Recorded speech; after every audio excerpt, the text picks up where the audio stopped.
people come to St. Patrick's Cathedral to pray. One couple allegedly came to the New York City landmark to have sex. Good morning! Based on a dare from radio hosts here in New York. Hello. They fired these two guys for orchestrating an obscene stunt in New York's most famous Catholic cathedral.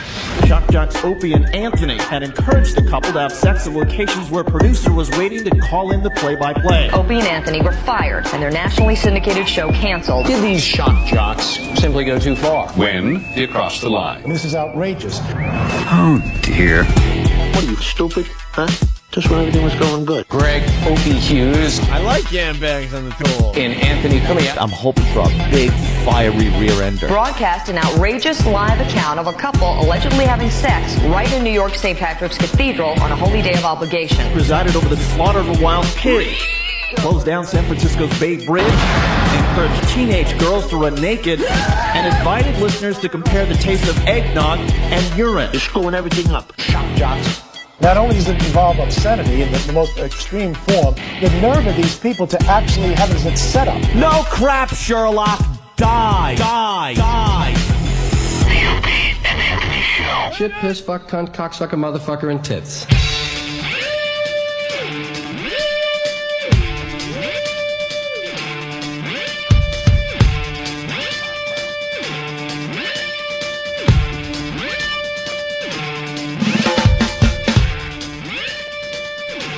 And welcome to the Opie and Anthony Show.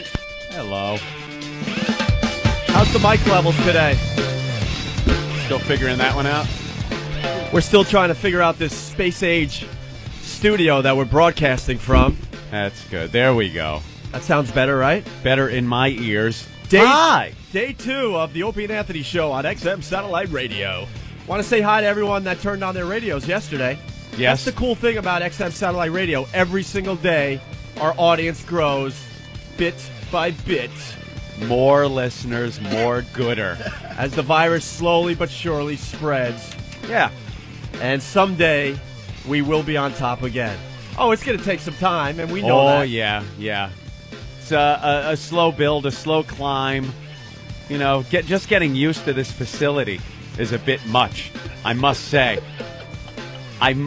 Because... Well, you know what? We got to start. I know where you're going to go. We got to start by just trying to get in the building. Oh, that's a good one. That's a toughie. We thought we had it hard at the last building we were at with Whitey. Remember that security guard, Whitey? Yeah. Guy with the white hair who wouldn't let us up? Saw us walking through there for 3 years straight and wouldn't let us up into the studios. Would you let us up anywhere? No. Okay. But we got this security guard downstairs that just will not let anyone in. I don't know what he is. Yeah, I knocked on the door, or I rang the bell. You have to ring the bell. Big dopey brass bell on the outside of the building. And then he comes up, and I show him my my XM radio ID, Opie. And he goes, no, you need a building ID. Call someone. And walked away. And just walks away. And he walks away. The funny thing is, he's sleeping somewhere because it takes him 20 minutes just to answer the door. Yeah, you got to ring the bell for a long time. And meanwhile, you know, we want to get up here. Maybe, prepare. Oh, stop. Prepare for an Opie and Anthony show? Are you nuts? Don't be silly. So Anthony and I got up here. Mm-hmm. It took a while. Yeah. And then we came into the Space Age studio, and we're just sitting here like two monkeys. Yeah. We don't know how to turn anything on. We couldn't turn anything on. I consider myself pretty savvy when it comes to electronics, Opie, and computer equipment and whatnot. But if you can't get past things like the passwords... Like all the computers were locked out, it said. No, you're locked out. All right, I'll try a password that, you know, I know works on other things. Nope, still locked out. Couldn't look at anything. Couldn't pull up a website. Nothing. All the latest equipment we have. And then couldn't use it. We couldn't turn on the TVs because then No. we're like, well, we could show prep by watching a little local news. Sure, see what's going on in the world, maybe? I have no idea how these TVs work. No, couldn't work that either. Couldn't even turn it. Well, we turned them on, but there was nothing on it. And then I'm like, all right, well, what time is it? There's a clock above Jim Norton's head. It's set for, I don't know, Berlin time or something. Yeah. We had like Berlin and Baghdad time. How about the time that's going on here, where we are? Can I ask why there's an arrow? There's a piece of paper on one clock with time and an arrow pointing towards the clock. What else would that be? Because that's the real time. Well, what's the other one? I don't know. Look at it. Can't you just block it with something? Just in case you're looking at that for the time. The Oh, wait, sheet follow of the paper, arrow? Right. Oh, time, the thing with the hands moving. Now you know to follow the arrow and look at that clock. So, it's day 2 as we try to figure out this place. Mm-hmm. At least we don't have TV cameras in here today. Yeah, I'm glad there are less people in here today because yesterday was a bit much. For our first show, the excitement level was up. We wanted to put on a good show for our first show. We understand it's the first day we're back in 2 years and stuff. So, there's a few things to overcome. One of them shouldn't have been having to do a show with a camera crew. Inches from our face. face. I'm already distracted because, Ben. Jimmy's all I mad got Jimmy again. his breakfast and it didn't come out so good. I asked for an omelet, an egg white omelet, and it looks like somebody dropped little Connor Peterson into my stupid little breakfast thing. Look at this watery disaster. There's no What is fork. that? I saw that An omelet. I saw that exact thing on the sidewalk. This is one of the homeless guys puked that up. I think someone just took a spatula and scooped it up for You could say, it looks like vomit as a joke or something, but that honestly does look like It does. a styrofoam container full of vomit. Well, can we have a fork with it at least so I can eat it? What is this? And no ketchups? No, I don't need a lot, but how about a fork? You want some condiments, too, It's Jimmy. Condiments would be nice. You need some condiments. And I also had the same problem with Liza Minnelli's father from Arthur at the door today, that Oh, sleeping my God, that's drunkard. perfect. That's Like to spit in his face. And building IDs, because of the anal retentive building, you can only get between 2 and 2:30 today and Thursday. Yeah. Yeah, They by expect you to go home and come back at 2 o'clock. Not happening. I plan on being asleep by 2 o'clock. We're all on edge as we try to readjust to this morning radio. One thing, I read a lot of the reviews of the radio show and stuff, and the one thing people hate already is Ben laughing in the background at everything. Ben cackling Ben. Well, if you shut off this mic once in a while, it wouldn't be a problem. I don't know how to. You kidding me? Look at this board. We don't know anything yet. No, it's We still probably should getting have done used to like this. a couple practice shows. That might have been a good idea if they had a little lead time, Opie, on building our studio. But they didn't know we were going to broadcast from here until 4 months ago. Right. So, it really wasn't enough lead time to build the studio. They knew in June, pretty much, that we were going to be broadcasting from this facility. And they started work on it when? Wednesday. Really? Wednesday. Wednesday. Perhaps we could have gotten in here a little sooner. So we just, I understand Frank's Place was broadcasting out of here. Perhaps they couldn't interrupt the energy level that was going on in the studio during all the Frank's dames Place. that were coming and going. The broads, baby. We had broads and dames in here.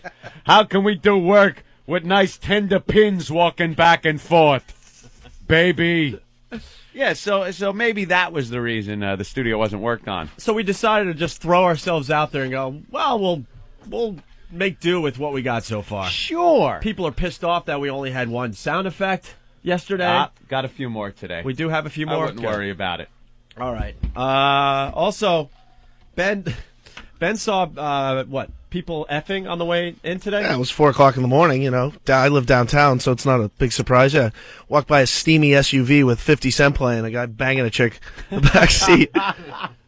Yeah, you live in like a pretty partying I part live of downtown. Manhattan. Yeah, and then the crackhead in the diner picking up his hot chocolate, which you tried to run out on $2. It's great. I love coming to work at this time. New York City is a very strange place that early in the morning. It's when we come in, because I think I come in now at about midnight. I don't even know what time it is. It's much too early to even come in and prepare for the show.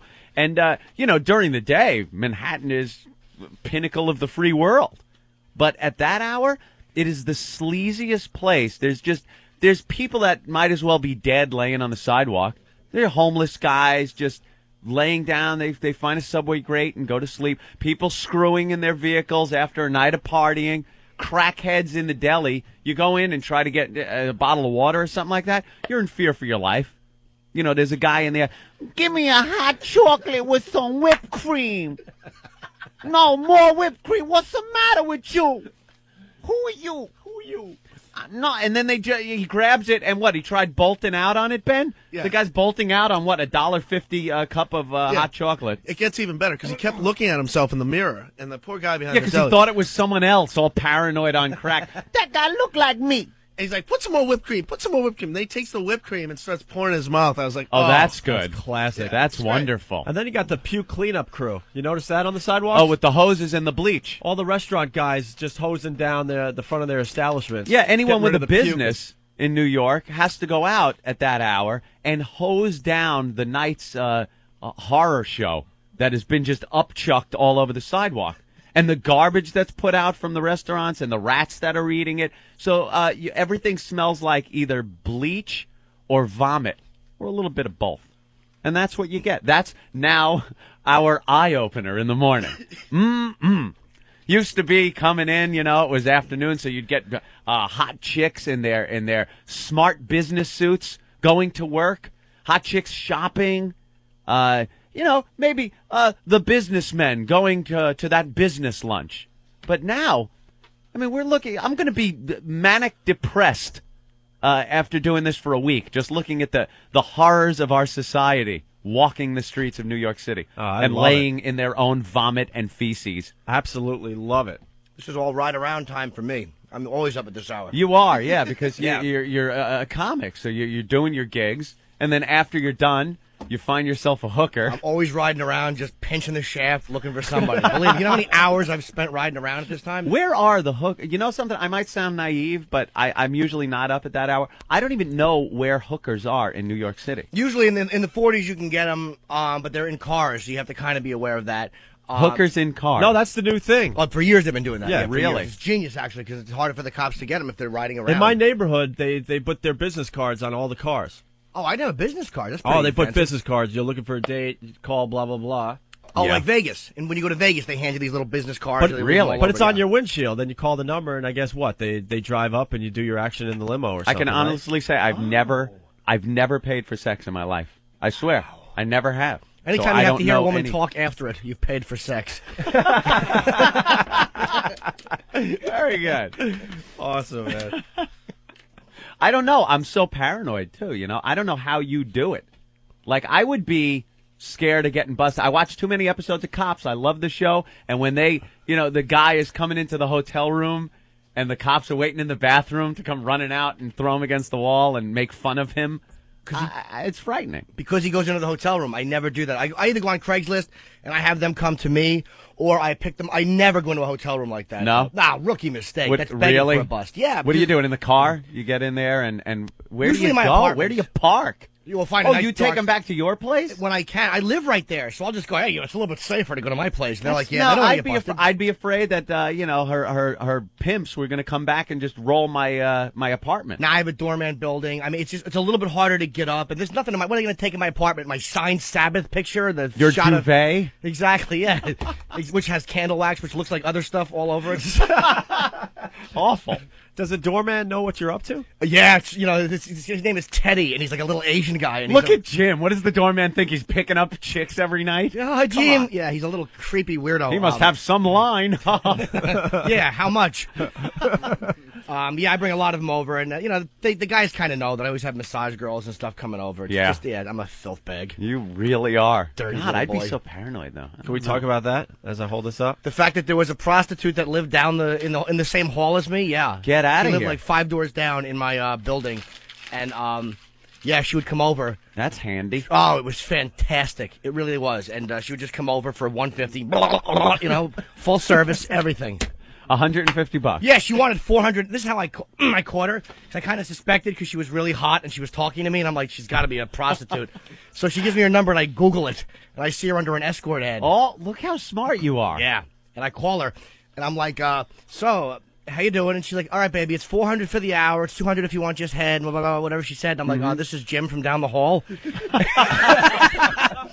And she goes, oh, looks like I'm busted.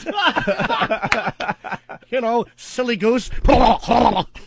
She gave you a discount, though? I live in the same hallway discount? Oh, dude, it was great. She'd come over drunk, $150 for everything. Probably the end of the night, she could just, it's either, well, I'll go to bed and not make any money, or I could get $150 from Jimmy. I'd rather not look at it like end of the night, although you're probably right. But I was wondering when I put it in, like white stuff would come out of the corner of her mouth. It was awful. Oh, that's horrible. It was like a tube of toothpaste when you roll it. Yeah, you're right, though. God, I never thought of it that way. But thanks for you're the bringing that last home. one of the night. I should have worn a bag. Hindsight is 20/20, folks. Live and learn. So is your T-cell count, 20. Oh, that's classic. Oh, I Poor forgot guy. about that. She left. She actually left the building. She still calls me. But I won't see her anymore because I think it's.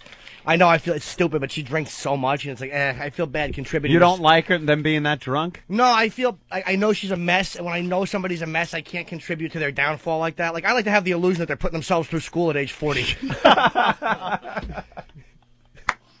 Yeah, you're doing them a service. That's yeah, nice. I'll help you out with your books. Whatever gets you through it, Jimmy. Yeah, it's filthy. Wow. That's is frightening. hilarious. So you were pretty tired on Tough Crowd last night, huh? Oh, what an ass! Oh my I was. God! I caught the tail end of Tough Crowd because it was my the third time I woke up during the night. I'd like to say something to my friends and family and whatnot. Could you not call me ever anymore? Especially during the time we're trying to get acclimated to this sleep schedule, which is ridiculous. I've never ever held these hours in my life, and I get home after almost falling asleep on the way home. And I'm not kidding. I wasn't like, I was so tired, I almost fell asleep. Literally, I was really having a problem staying awake for the drive home. 10:30 in the morning. 10:30 in the morning, and I'm falling asleep as my, 18-ton vehicle is just barreling down the Long Island Expressway. There's my navigation system talking to me. Make a left at this exit. Huh? What did she say? And I have no idea. She was keeping me awake. That probably saved your life. Yeah. Wake up, idiot. You're falling asleep. And I was falling asleep. Finally get home and just crap right out. And there's my phone ringing. Hey, good show, man. No, thank you. Could you not ever call me again? Had to turn the phone off. Missed a couple of messages from Opie. Yep. And don't call. Very, very hard time I'm having getting accustomed to But this you saw schedule. Jim on Tough Crowd? Yeah, so I woke up. My third time up was like around midnight. I just about caught the end of Tough Crowd. And you were just a babbling idiot. I thought you were Colin for a second, the way you were a stuttering, mumbling buffoon. Oh boy, was that dummy happy! I tripped on like 2 good ones, and I mean really fell on my dumb face. I heard at the end of the show now, Colin does his little little talking Press conference. at the end of his press conference, right, at the end of the show. And they were just ragging on you and how you were mumbling and stuttering through your jokes and you screwed it up. And he just took such pleasure in ripping you apart. He even told the audience, like, while we were on a break, how happy he was that I had to get up now at like 5 o'clock in the morning. And I was just tripping. And there was one joke, it was about the Hiltons, like, because, Paris Hilton's is doing another porn video. So it was one of the topics we talked about was her new porn that's coming out with 2 guys.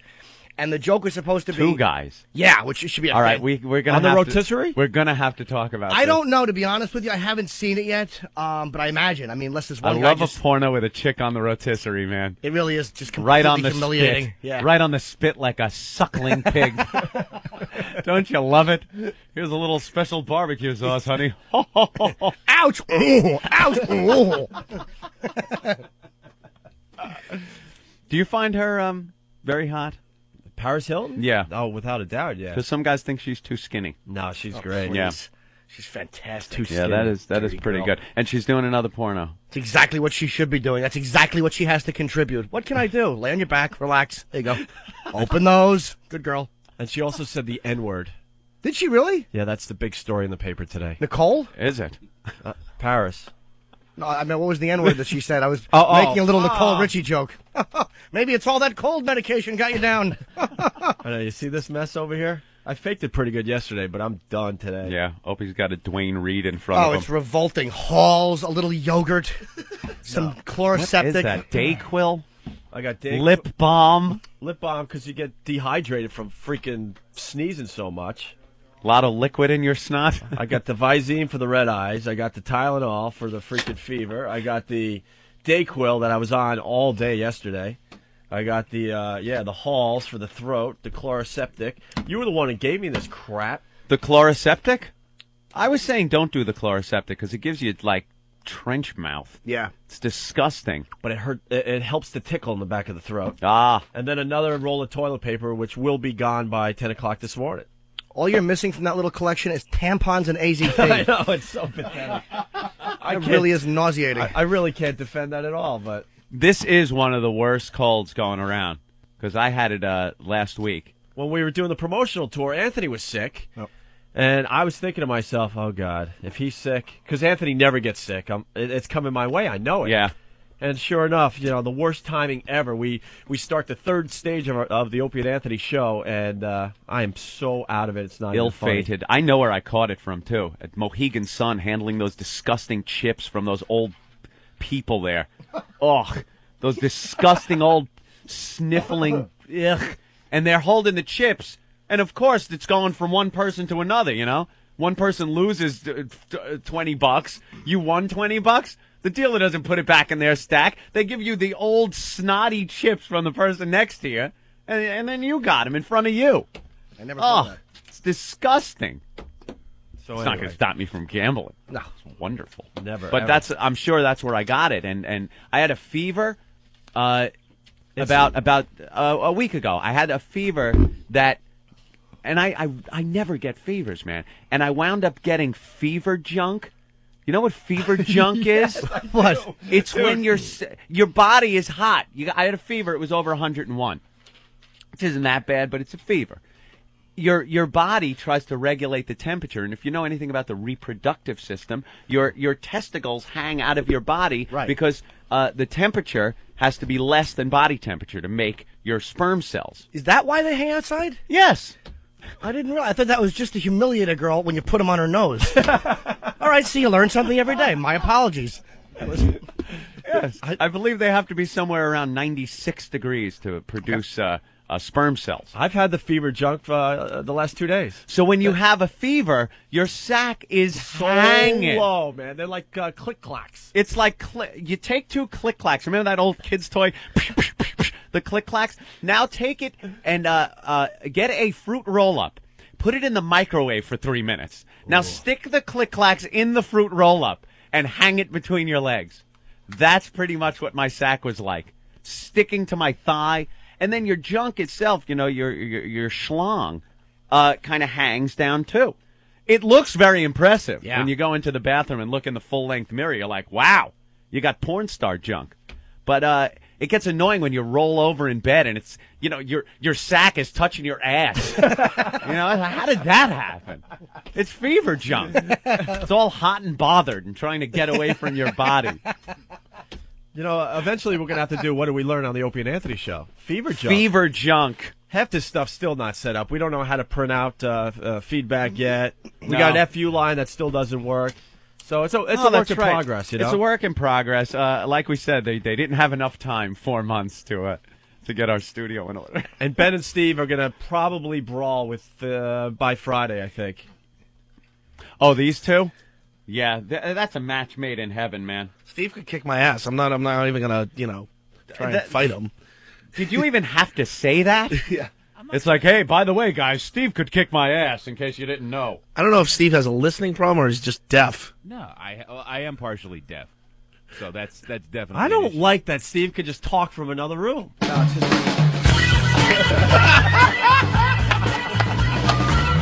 Martini Steve. See, we have another sound clip today. Nice. I love it. It's a nice addition to the show, this Martini Steve music. We're coming back, see? That's wonderful. Thank you so much. No problem, Steve. Steve's dressed very appropriately for work today. Tattoos and... Who the fuck am I trying to impress? Wait, we can't hear you. Yeah.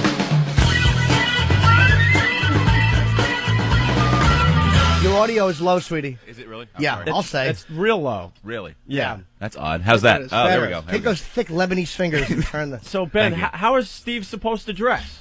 Oh, I don't know. It's Ben, who am I trying to impress at 6 o'clock in the goddamn morning? Ben looks a little nice. He's got his shirt, his collared button-down shirt on. It's orange. Yeah. So? And you have the cut off sleeve skull and crossbones shirt. I'll just tell you a little story. The other day, me, Ope, and Steve went to lunch after we were here during the day, and we went to a restaurant over here in Midtown, and they did not want to seat Steve. They were mortified. They tried to put us in a corner because Steve was wearing that exact same shirt and sleeves cut off at a nice restaurant, right? Yeah. In Midtown. Exactly. So I put a jacket on. Whatever. I was fine. Jesus. Yeah, these two are going to kill each other. Yeah. Oh yeah, and it won't be long. I like Ben. It's just he's such an instigator. Sometimes he knows he's doing it too. He is an expert in prodding and poking. He figures out what your buttons are, and then he just goes right for them, and he just doesn't stop until he gets blasted. You know what Club Soda Kenny said? What?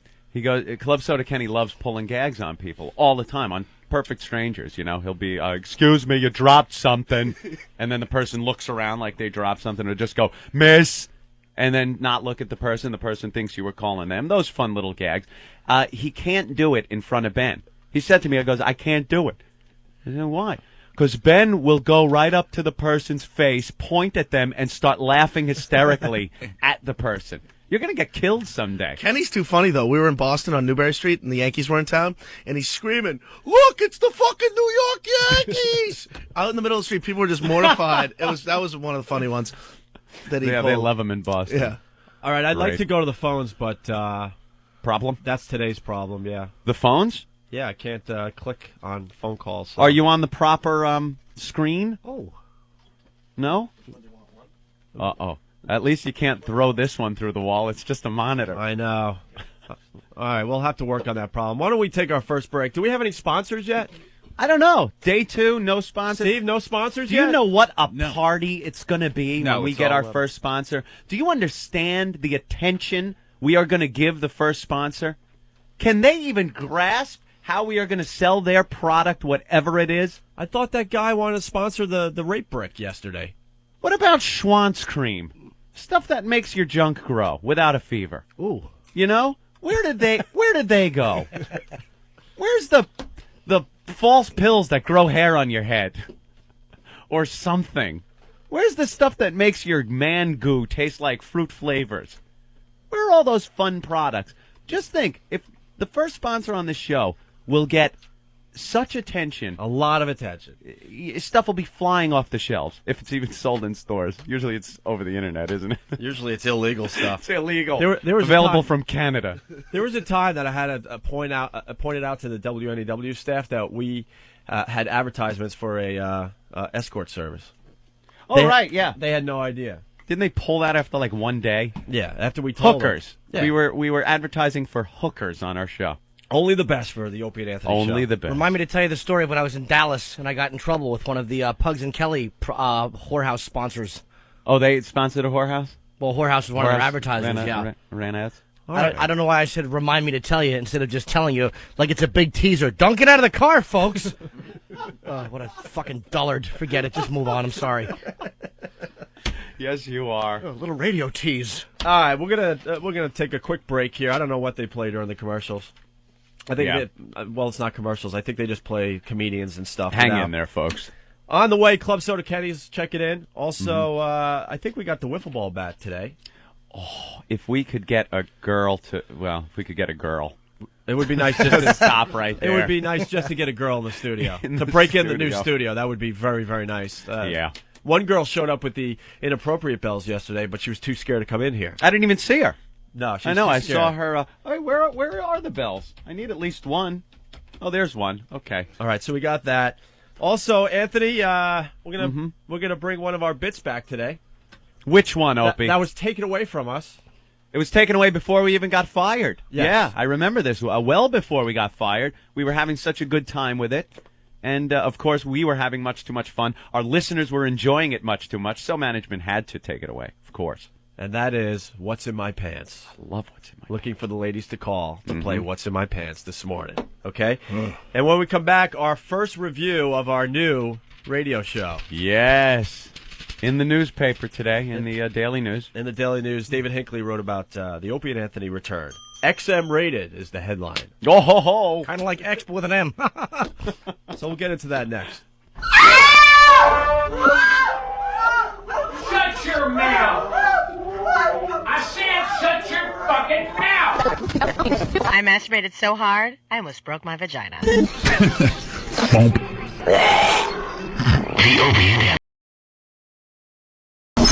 Staring at my shoes, trying to think of something. The Opie and Anthony Show. It's a freak show! The Opie and Anthony Show.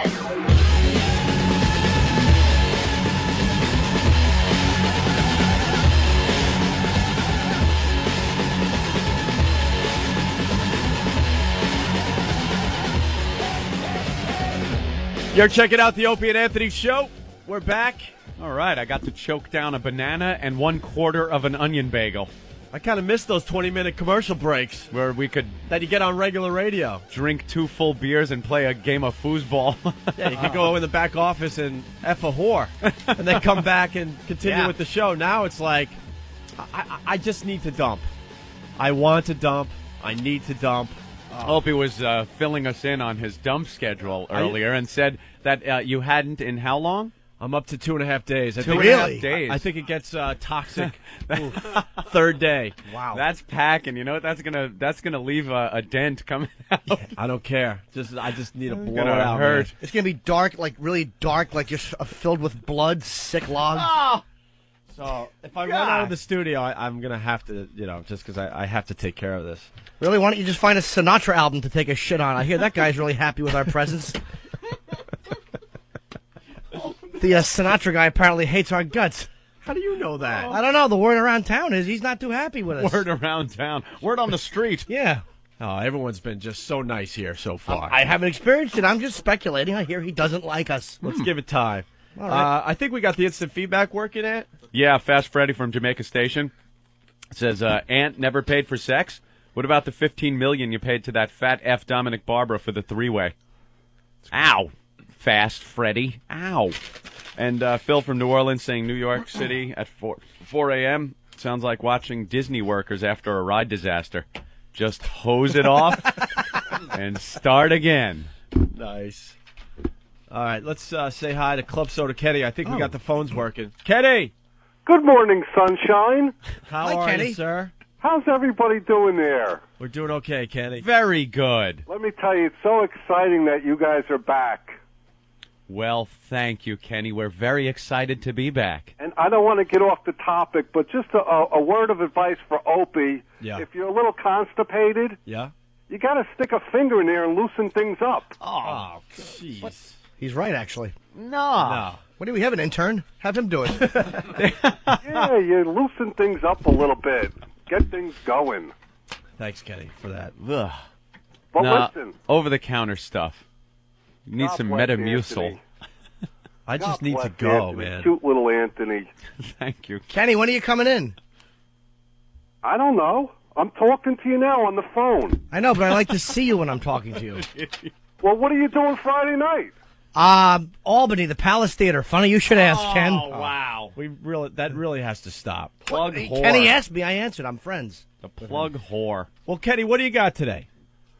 Well, I just wanted to welcome you guys back. And, you can't even buy a radio in the store because you guys, all the radios are sold out. Yeah, we got to say hi to everyone that got their XM satellite radios turned on yesterday. Every day our audience builds slowly but surely. We have to say hi every day to people? Yeah, because they're... Is that it? Why not? They're here in the first show. Yeah, but you got to get those Delphi people to make some more radios.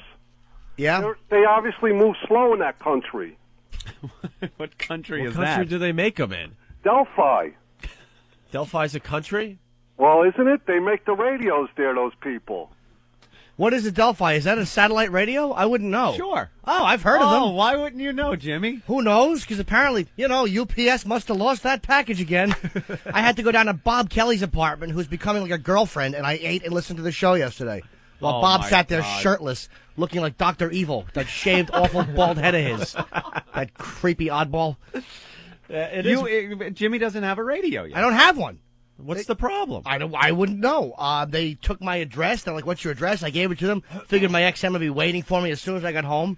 No XM. You know what happened to me? What happened? I have a boombox unit with the little Delphi. The Delphi, right? And I got it home. I've had it for a while. Ooh. I activated it. Activated the channel 202 for a $1.99 a month. extra. First month free. but you know something? Because I am an employee, I got it for free. I got it for free. And I was feeling pretty good about that. You know, they treat their employees nice. I got it for free. Opie, right before showtime yesterday, my girlfriend goes to turn the radio on, and I have nothing. It's as if I was never subscribed to it or anything. And went through this whole long thing of getting it turned on for the past week, just trying to get it for free. You know what I finally did? What? Went out, bought another boombox, bought a unit, got on the phone, didn't say who I was, signed up with a credit card. Now it works just fine. Perfect. And I'm paying for it. I have to pay to listen to the show. Jimmy. That's what XM does. You're going to have to just bite the bullet and buy your own stuff. They're like these. I had to do the same thing. Right. You had to buy one too? Yeah, I tried to work it out, and it didn't work out the way I wanted to work out. Now that shows me something. XM, very smart. Yeah. Very smart about the money coming into the company. They don't want to give away anything for free. They're like, all right, these narcissistic jizzbags definitely want to listen to themselves. So just hold out a little while. Hey, did you guys talk about all those appearances you had? Those appearances were off the hook, yo. Yeah, we had fun. They were terrific. I told Norton this story, but I didn't get a chance to tell you about the chick I picked up in Long Island the other night. Oh, right. Yes. You picked up a chick? Yeah, it's a cute story. You're really going to love it. Okay. She was a little older than me. She was about 50 years old. So we go back to her place, and I start fooling around with her, and we're, like, making out. And she told me she had, like, a fetish about her breasts or something, and she wanted me to, like, play around with her breasts. Ooh. So I'm, like, making out with her, and I started to, like, suck on her stupid tits, and fluid is coming out. Ooh. And I'm like, I don't know, she's a little old to have, like, Was she lactating? And stuff. And so I'm, like, making out with her, and she wants me to, like, play around with her tits. So I'm sucking on her stupid tits, and, like, fluid is coming out. And I'm thinking to myself, she's got to be too old to have, like, milk in her tits.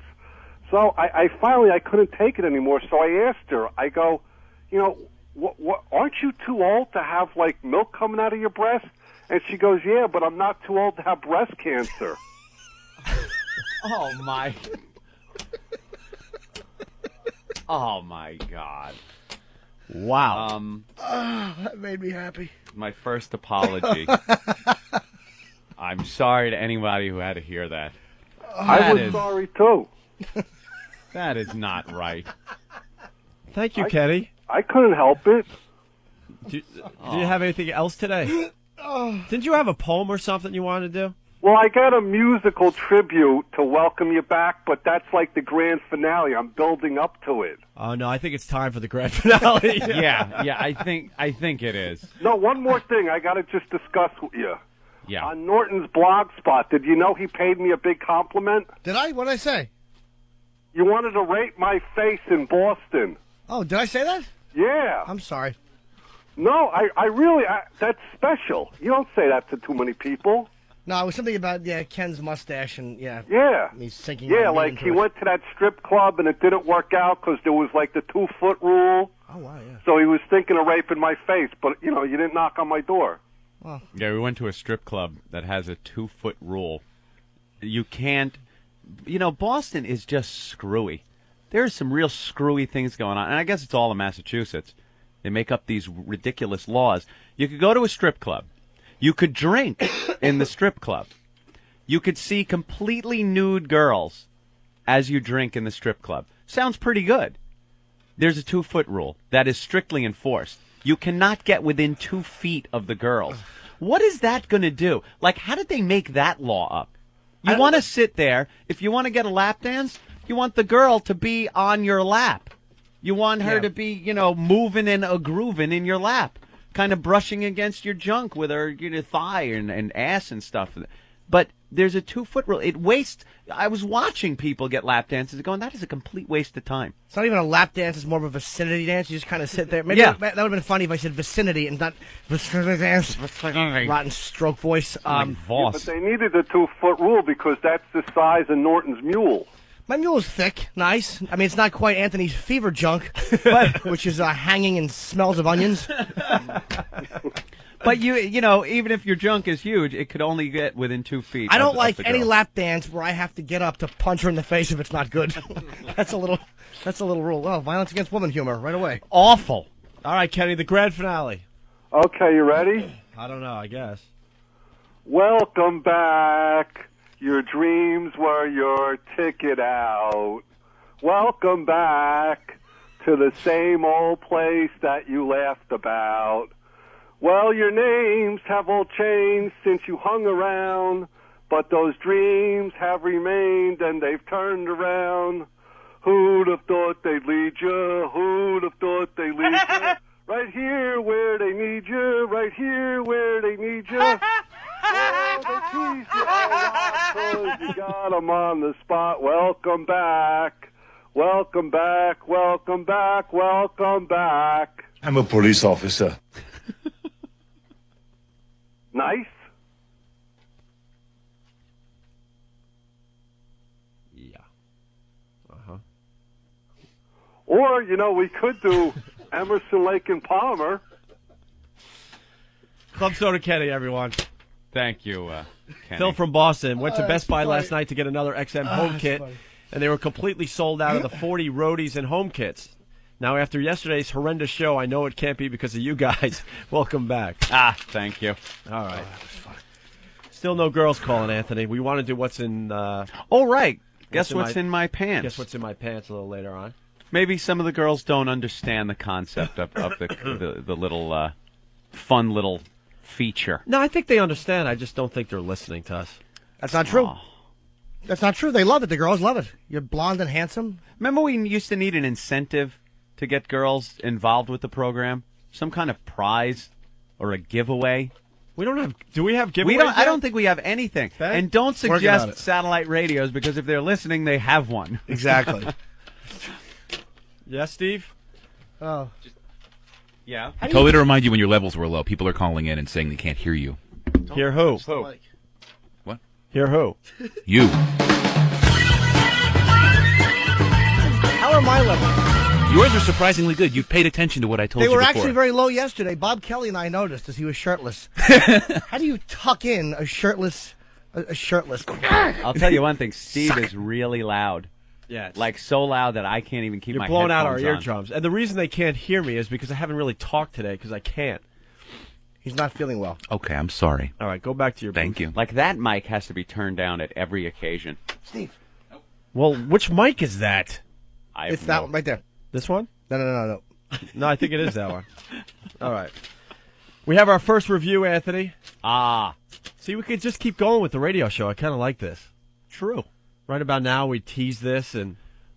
Hold on a minute. You don't have to... A little chloroseptic for you?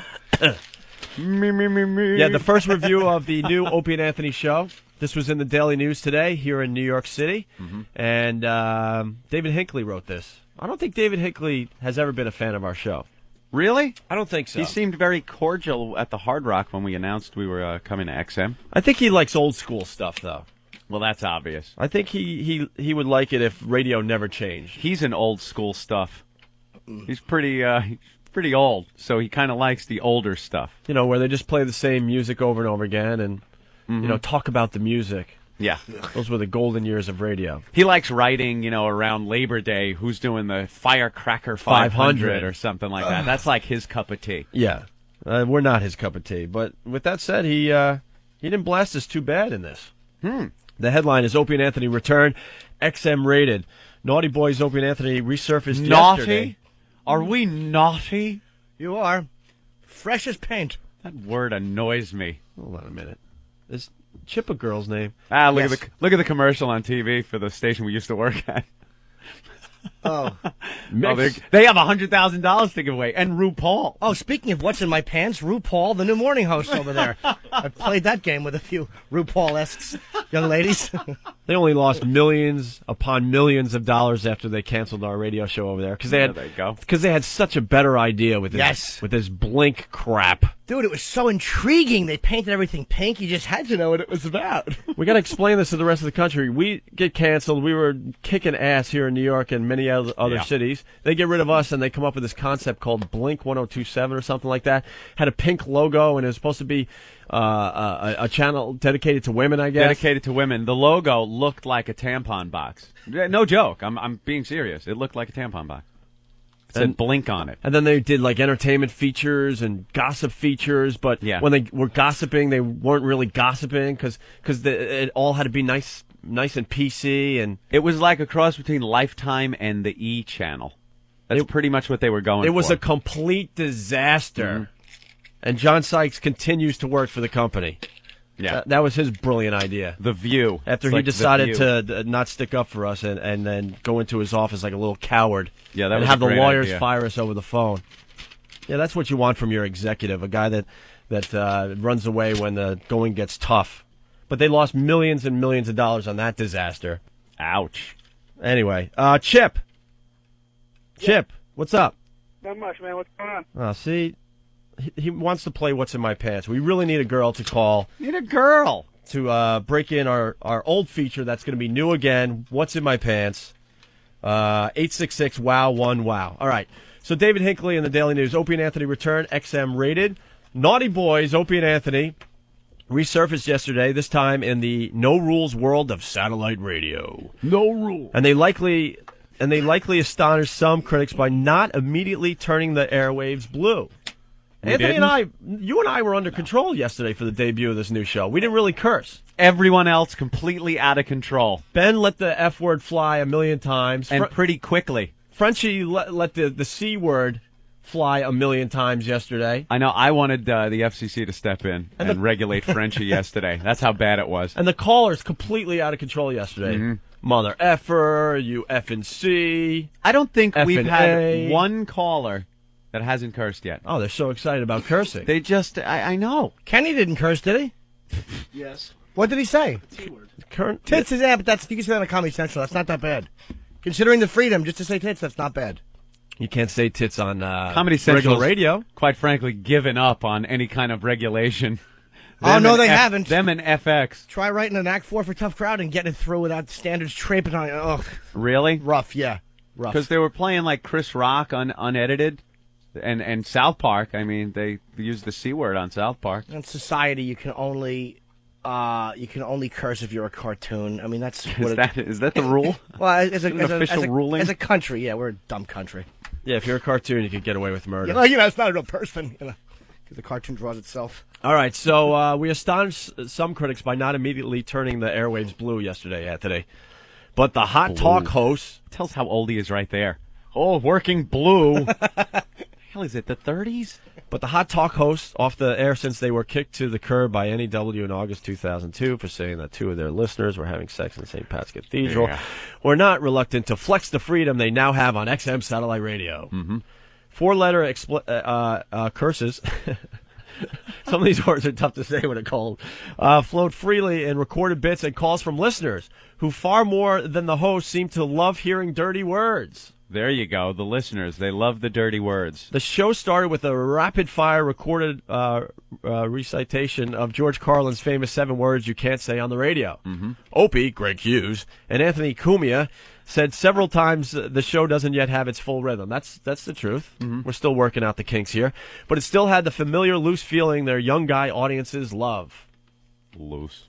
They talked a lot about sex, with Anthony expressing hope they could get a new wiffle bat to insert somewhere dark and deep into their guests. That was such a popular feature on our program, the Wiffle Ball Bat Challenge. Please. And Keith the Cop has brought the old bat. Ooh. Nice.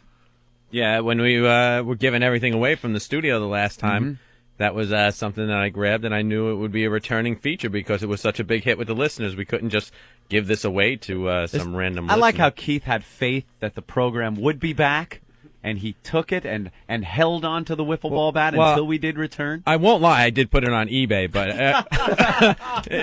it got up to about $175. That's it? Yeah, I put a high reserve on it. I just wanted to see what the actual value of it would be. Right, it's sort of like you were assessing its value, right? Right. There's a lot of stupid stuff on eBay with our names attached to it. Ridiculous They're things. selling the XM satellite radio keychains that we were giving out at the and those ridiculous, cheesy, cheap bottle openers. Those were terrific.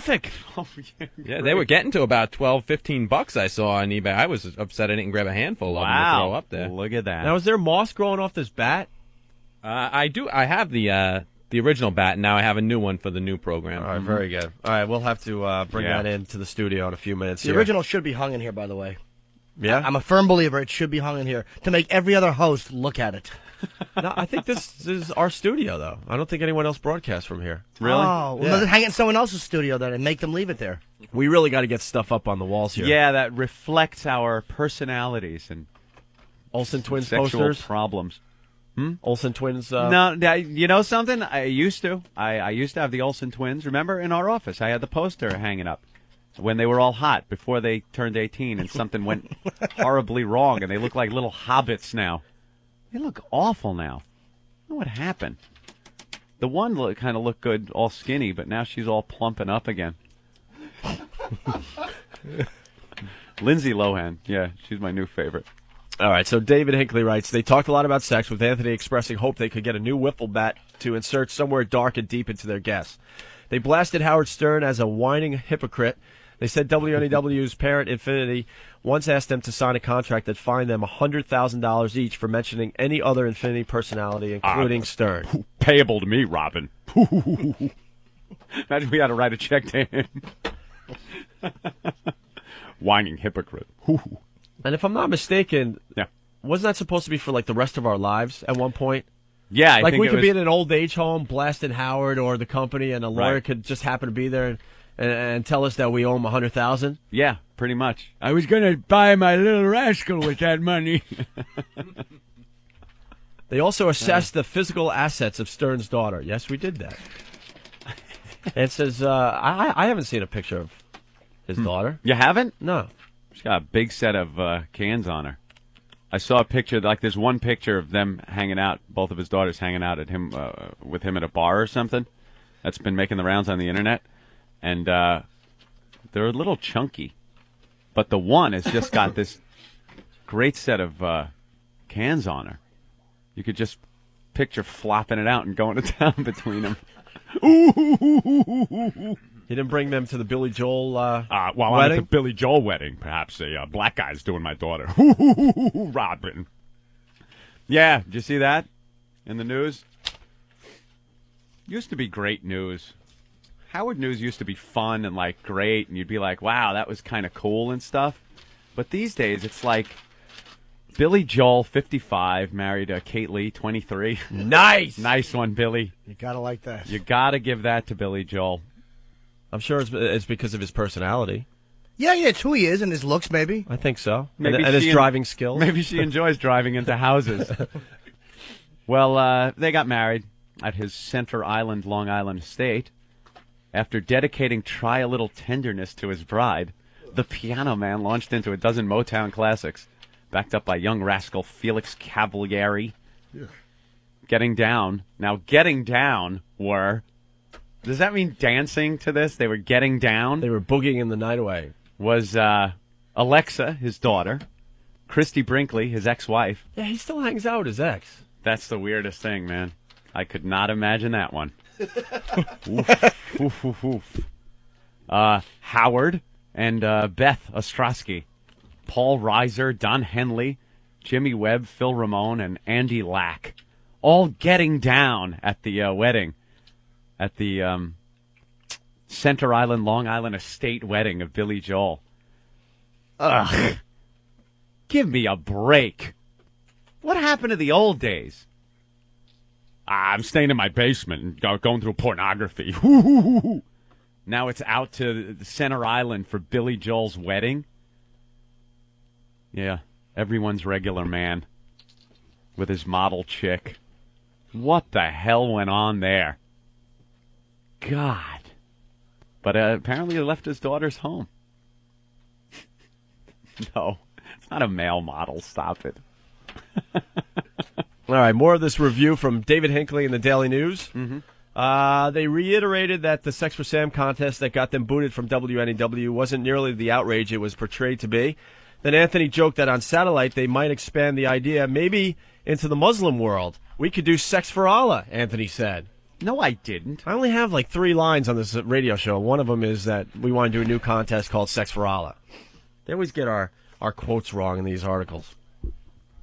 Talking about the Mount St. Helens story. See, we did some local news. Local. Yeah. We did some news yesterday. Right. People were bitching. They didn't even talk about anything happening in the news yesterday. It's topical. Yeah, it was very topical. Talking about the Mount St. Helens story, Anthony suggested that, with all due respect, it would be justice if some of the volcano rubberneckers got covered with hot molten lava.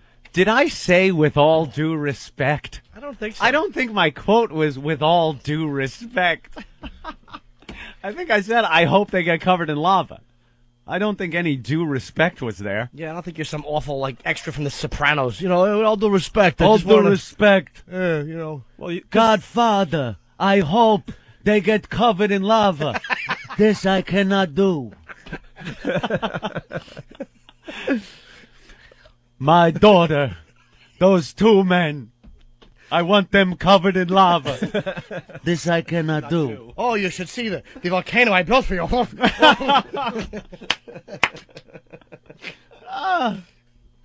No. I do hope that happens, though, because... well, these stupid idiots, they rebuilt all their houses and stuff around the mountain. Yeah, and just they want to hang out. assuming that this thing wasn't going to erupt again. They want to hang out and look at it explode with their video cameras and whatnot. And I hope it does, and I hope we get some great video footage of them getting covered in lava. Running and screaming away on fire. Oh, on fire, looking like that little Vietnamese girl running down the street after the napalm. Maybe an ass quite that nice.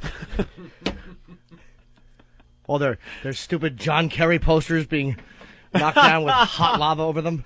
Yeah, blaming this on some environmental problem that factories are causing. Yeah. Or deforestation, of course.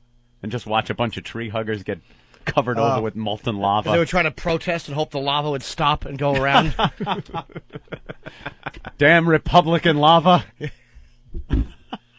All right, and David Hinckley finishes up by saying, launching what will doubtless be a string of complaints about their employer, Opie noted XM's main facility in Washington, D.C. is in a rough section he called Chocolate City. I'm a little offended by that myself. Well, the XM Satellite Nerve Center, we call it, is, in the middle of the ghetto down there in D.C. Yeah, little rough neighborhood. Huge fences around the joint. It's pretty much like a compound. Yeah, it's a little safety zone. Armed security guards. Mm-hmm. I think the DEA's building a new building like blocks away from... They are, like right across the street. The XM Satellite facility is. Yeah. Subscriber response to Opie and Anthony has been very, very positive, says XM spokesman Chance Patterson. Their channel costs $1.99 a month beyond the normal subscriber fee. And right now we have the audience of a college radio station, Opie said yesterday, but we'll be back on top, I guarantee it. Yeah, we don't have much of an audience yet. It's building every day, though. People are getting their XM satellite radios turned on every day. Every ding-dong day. As we spread the Opie and Anthony virus across America. Right. All right, we're going to step aside here. I'm going to try to take a dump. Are you really? No. You really don't have enough time with these short breaks that we do. You want me to walk in there with you? I'll push on your tummy a little. Might work. Push on your tummy. And we still have your belly. We still have no girls calling for what's in my pants. See if we could get a prize. Blind Dave wants to say hi real fast. Blind Dave, what's up? Hey guys. Blind Dave, how have you been? All right, man. Are you still blind? I'm blinder, believe it or not. You're blinder? Yeah. Yeah, you were like almost completely blind, but now you're even blinder. Are you totally blind? No, I still see like light and shadows and whatnot. That's it, huh? Hey, I could hook up the XM satellite anyways. You hooked it up yourself? You should have heard me on the phone with the guy when they're activating it, and he's going, you want it to point in the south direction of which your home sits in. He's blind. What's he supposed to do, look at a compass? I'm going, which way's south? What the... Which way is south? Did you have to stand all day and see which way the sun was hitting your face and then turn the right direction? Yeah. Sun rises in the east. I'll wait until I feel heat at 8 in the morning. Then I'll turn to my right. It wasn't 90 degrees. No? No. But you finally got it hooked up by yourself? Yeah. And what kind of scumbag friends do you have that not even going to help a blind guy hook up his radio? My girlfriend walked away from me because I was mother effing her. What?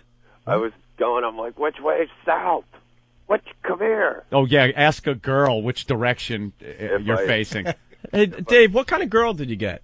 I'm still with the same one. I don't know, like 3.5 years. You sure it's the same one still? Yeah, she's Probably her fat friend who wears the same perfume. She just turned 27. So she's pushing 30, so she's getting time for a trade-in. Oh, I love this guy. This guy's blind. And she was with you when you had sight? Nah, she's been with me since like 3.5 years ago. Is she blind too? Nah, she's like legally blind. She's like just can't drive a car blind. Oh, but she could still see you? Yeah, come on. You think a girl with good sight would be living with me? Come on. Well, you just can't see. You kind of. I always said you kind of look like Dave Mustaine, doesn't he? Well, you know what I hate? Everyone thinks if you're blind, you want to hang out with other blind people.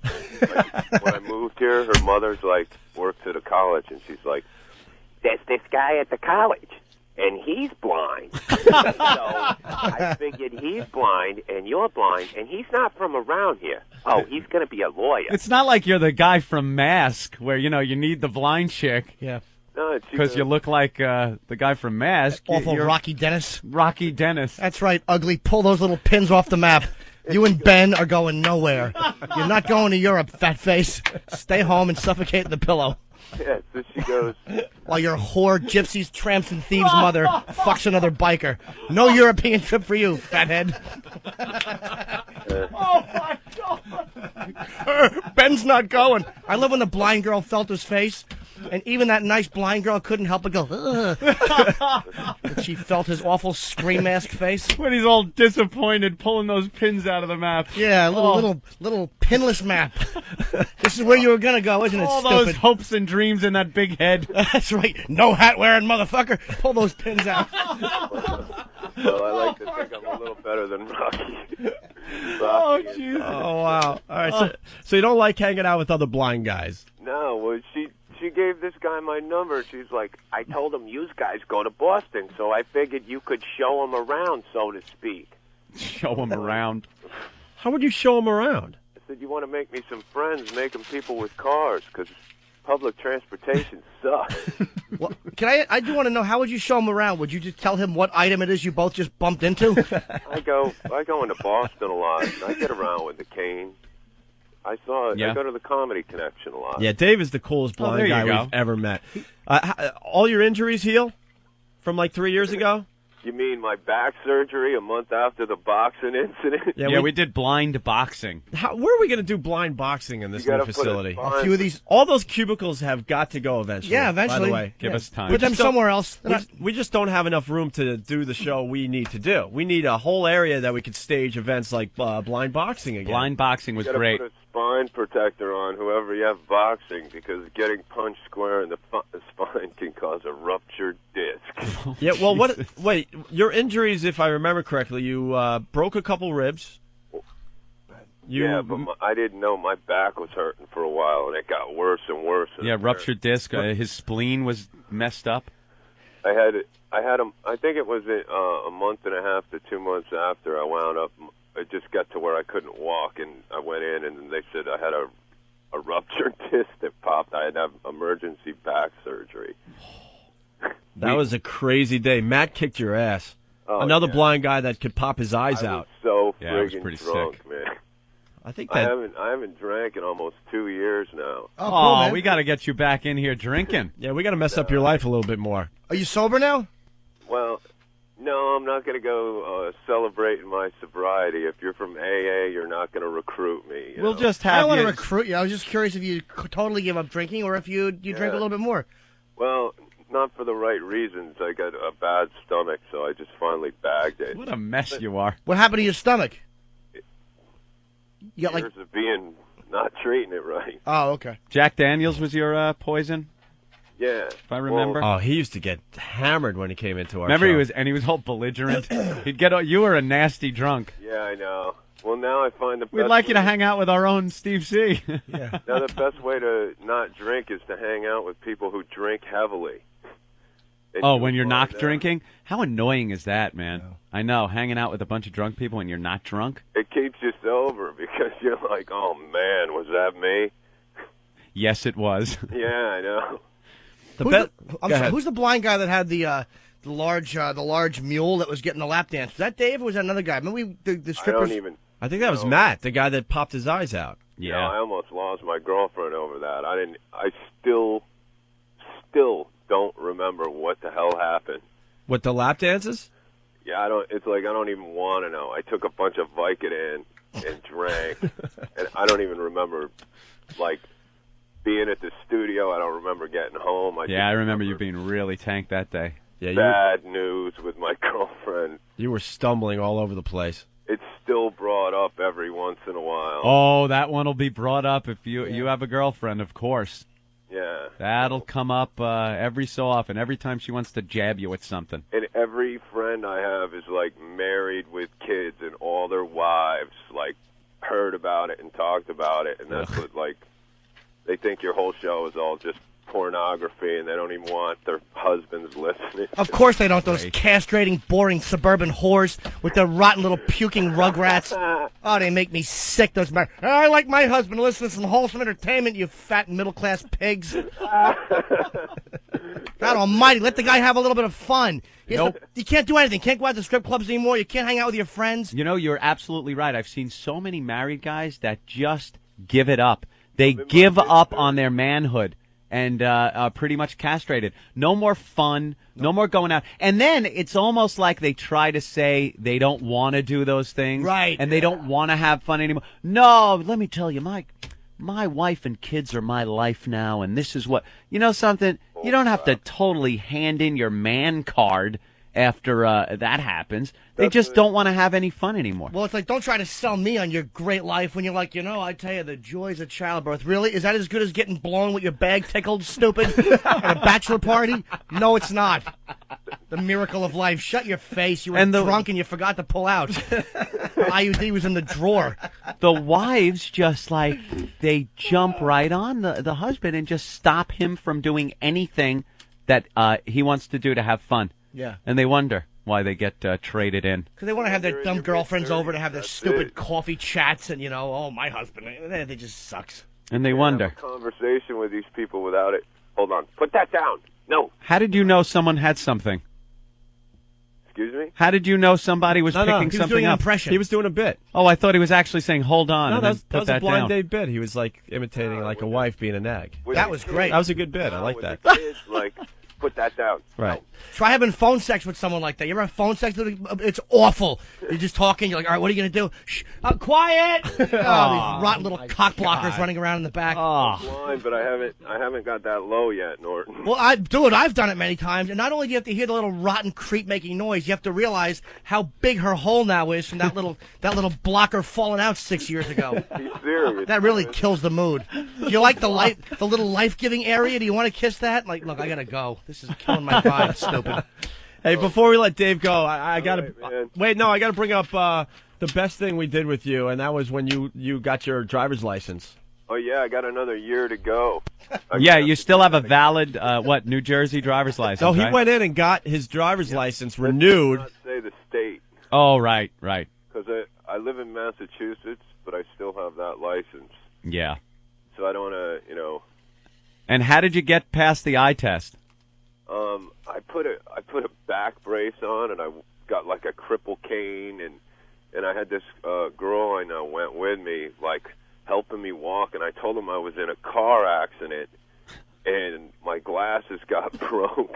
There's no eye test in that state. You just go in and get your picture taken. Brilliant! And you won't fess up to what state that is, right?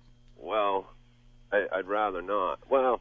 What state doesn't have an eye test for a goddamn driver's license? It's Connecticut. Oh, jeez. Where you going, Opie? All right, Opie's running out of the studio. Oh, I hope the door is locked. He just ran out with the look on his face, bent over, Yeah. and with his hand over his ass. Oh, well, guess who's going to get the light shut off on him in the bathroom in about 1 minute? As soon as he's in mid-log flume, I'm shutting the lights off. Cut the lights on him. He has had... Four-wheelers, man. He's been very sick the past few days, and he hasn't taken a dump in about 2.5 days. So now he is in there relieving himself. Yeah. Now I'm not going to be able to use the bathroom.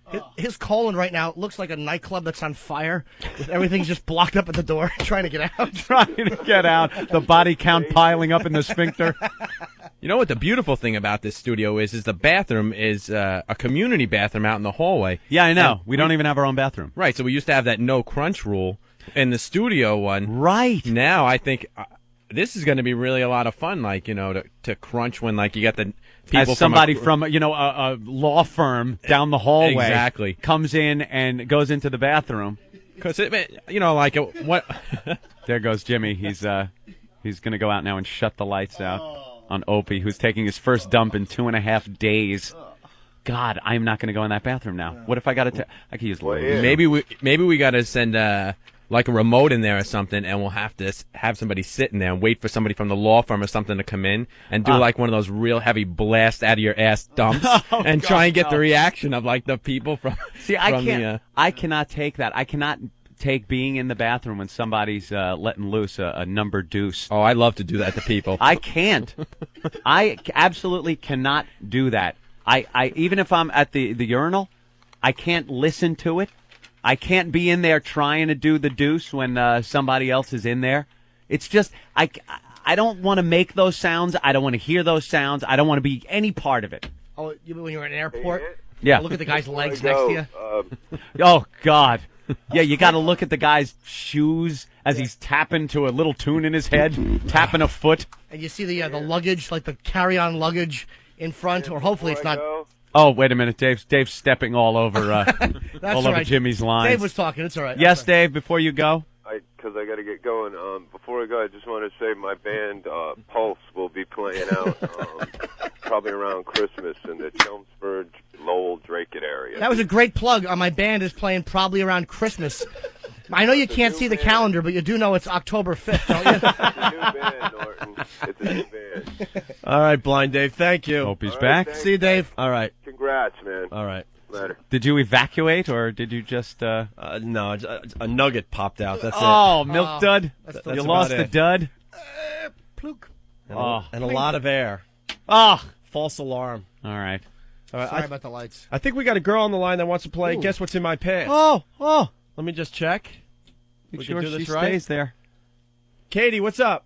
Hi. You want to play Guess What's in My Pants? Yes. All right, cool. Oh, great. This isn't a tease. We really do have to take a quick break just because we don't have to tease on satellite radio anymore. Can you hang on the line?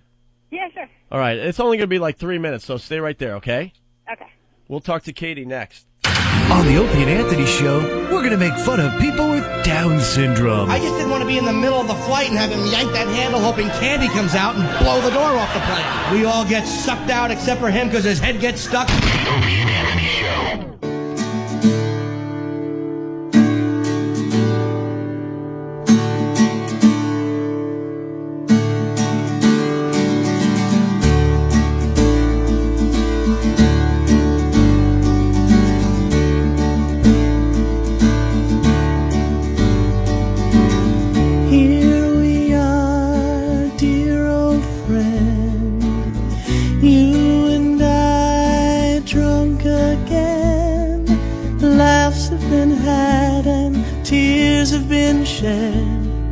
Maybe the whiskey's gone to my head, but if I were gay, I would give you my heart. And if I were gay, you'd be my work of art. And if I were gay, we would swim in romance. But I'm not gay, so get your hand out of my pants.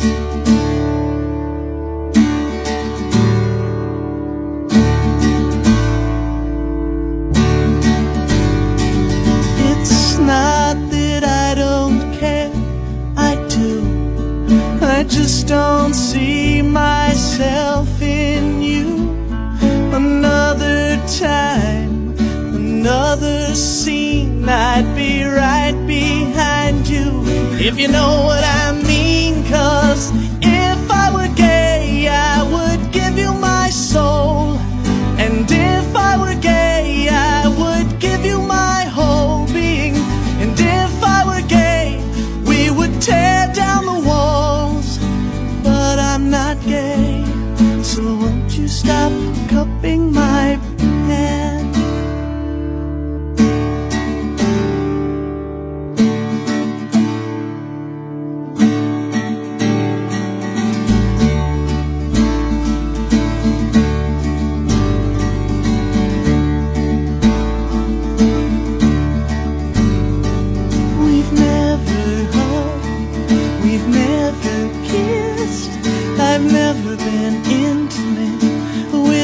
your fist, but you have opened brand new doors. Get over here and drop your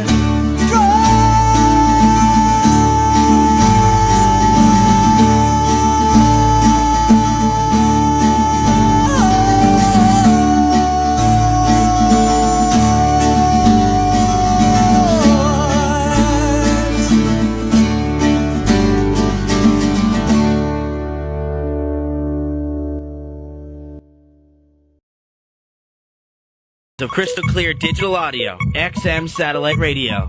Radio to the power of X.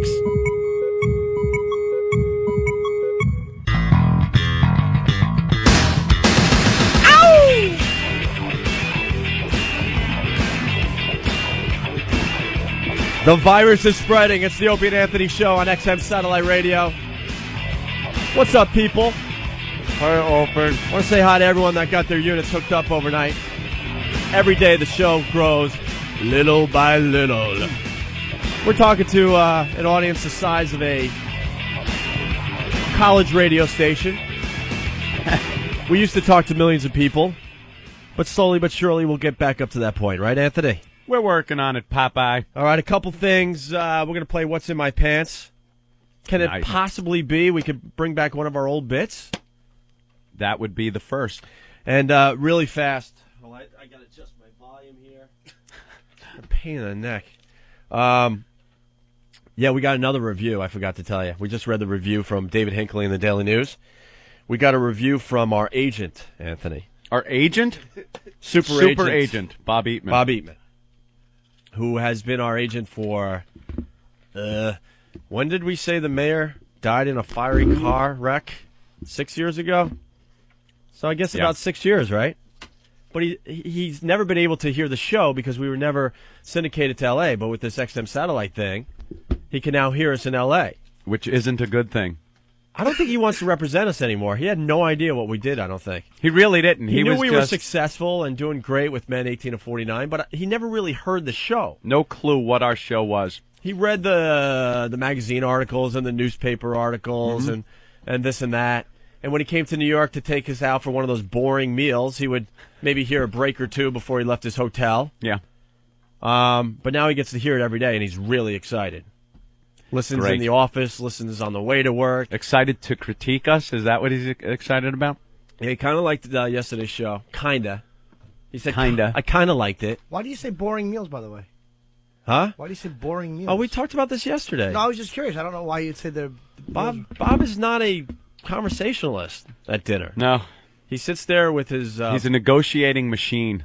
That's what he's great at. Yeah. He sits there with his brother, and we kind of just chit-chat. Looking at the clock. Anthony, we got to tell the lobster story. Oh, when I ordered a 200 and... How much did it cost? I forgot now. It was like $250 lobster? Yeah. I think it was closer to $300, actually. Yeah, it was. We're at one of these $300 fancy restaurants around here, I don't know, on 56 or something, and we were really pissed at our agent because, you know, we were sitting out of radio for 2 years, so we had to blame someone. We're like, Bob, get us out of this stupid contract. But to this day, I'm convinced he didn't work as hard as he probably should have, because if we got out of the contract, he gets out of his 10%. Yeah, and 10% from Anthony and 10% from me. That's a lot of money to just give up because we want our creative freedom back. Right. So he's not going to be running to the phones and doing the right thing for us as far as our creativity goes. Would have cut his share of the money out. And we're saying the whole time, look, you know, there's the Clear Channel and everybody pretty much wanted us at the time. We'll make up most of the money, Bob. Just get us out of this stupid deal. And then it got to the point, we talked about it yesterday, where Infinity finally said, no, tough shit. You're going to just sit home and collect our money and not work. So Bob would come into the city, I don't know, every 3 or 4 months to take us out to dinner. And we would talk about nothing because nothing was new. Yeah, nothing was going on. We'd be counting down to the end of our contracts. It was like 480 days. Then he would come back. It was like 370 days. It was like, we're sitting there. Bob, are you doing anything? We're getting older. People are forgetting about us. There's got to be something we could do out there. Oh, I'm working on it. So we go to this restaurant, and I could tell Anthony was just not in a good mood. No. And usually it's me that is pretty pissy, but Anthony was like, he's going to show Bob. I'm convinced he did it on purpose. They basically were ordering, and Anthony's like, I want the lobster, the half pound. No, the pound lobster, I guess. Yeah. They're like, we're out of the pound lobster, but we still have the 5 pound lobster. 5 pound in Manhattan at like $40-something a pound. Yeah. So Bob, so Anthony goes, I'll have the 5 pound lobster. The look on Bob's face. Oh, I know, he was horrified. This is a guy, he's pretty thrifty. Let's just say, pretty thrifty. He gets receipts for like a 35-cent toll. I drove around in California with him. That is the truth. Like 75-cent toll, he gets the receipt. He's one of those guys. Receipts for everything. Gets pissed at Ant and I because we don't mail him enough receipts. Don't mail him enough receipts. So Ant's like, no, I'll have the 5 pound lobster. Mm-hmm. And the look on his face. Oh, the bill was ridiculous. It did cost about $300. Yeah, I took it like all of it in a doggy bag, and then I think right when I said take it easy, I threw it in one of the roadside garbages.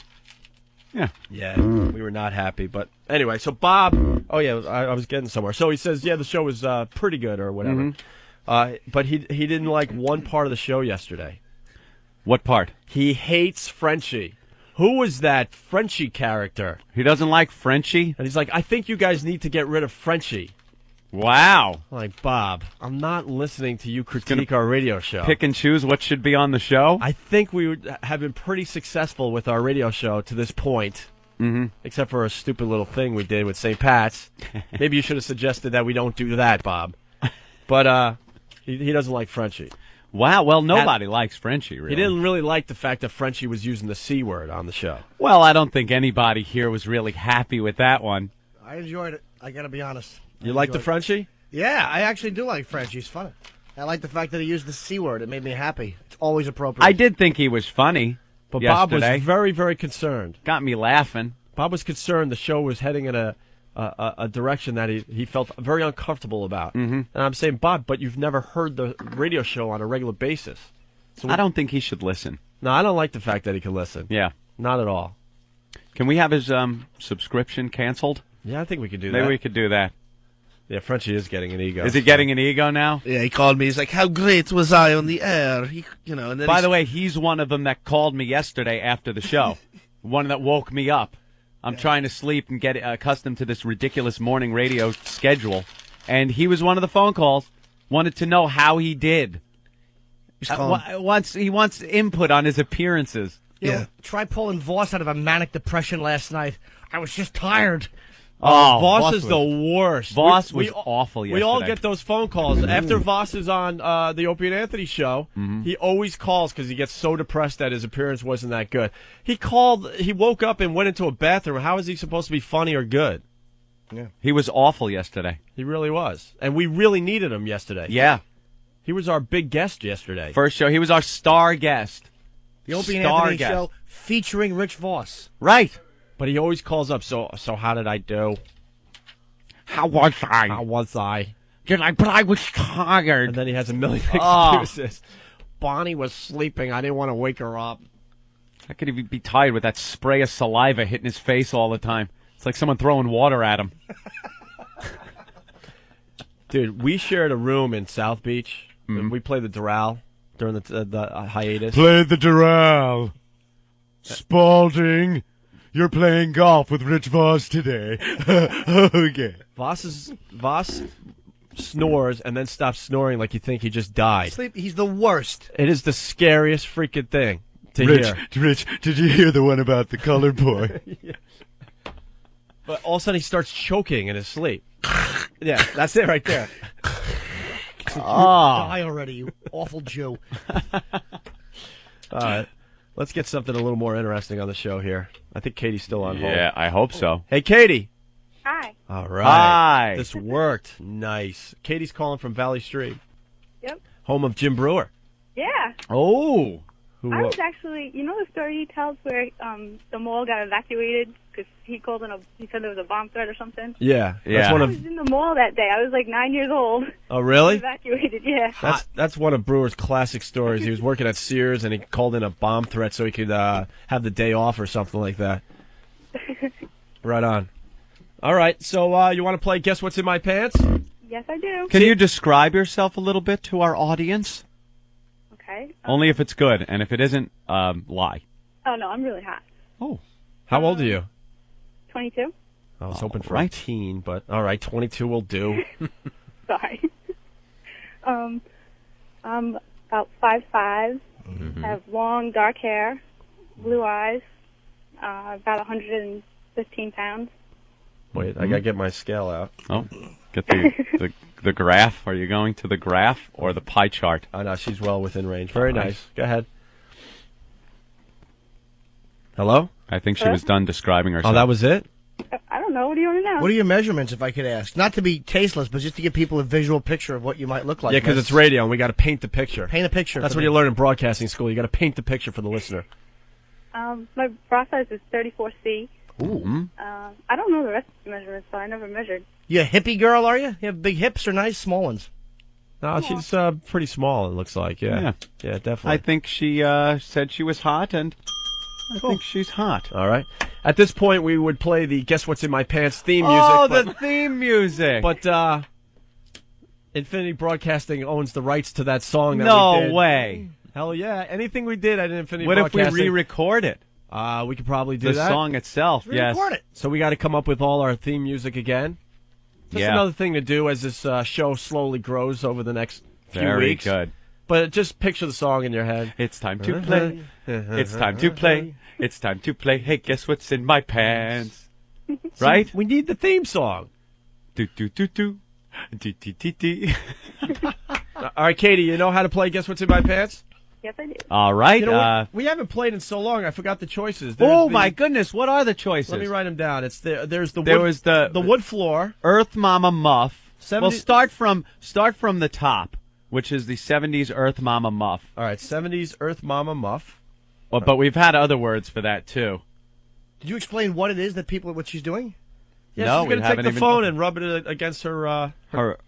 I was trying to think. I was going to go say most intimate area. See, I was going to go right for it, but Yeah. I'm just going to rub it up against her. Say it. Her.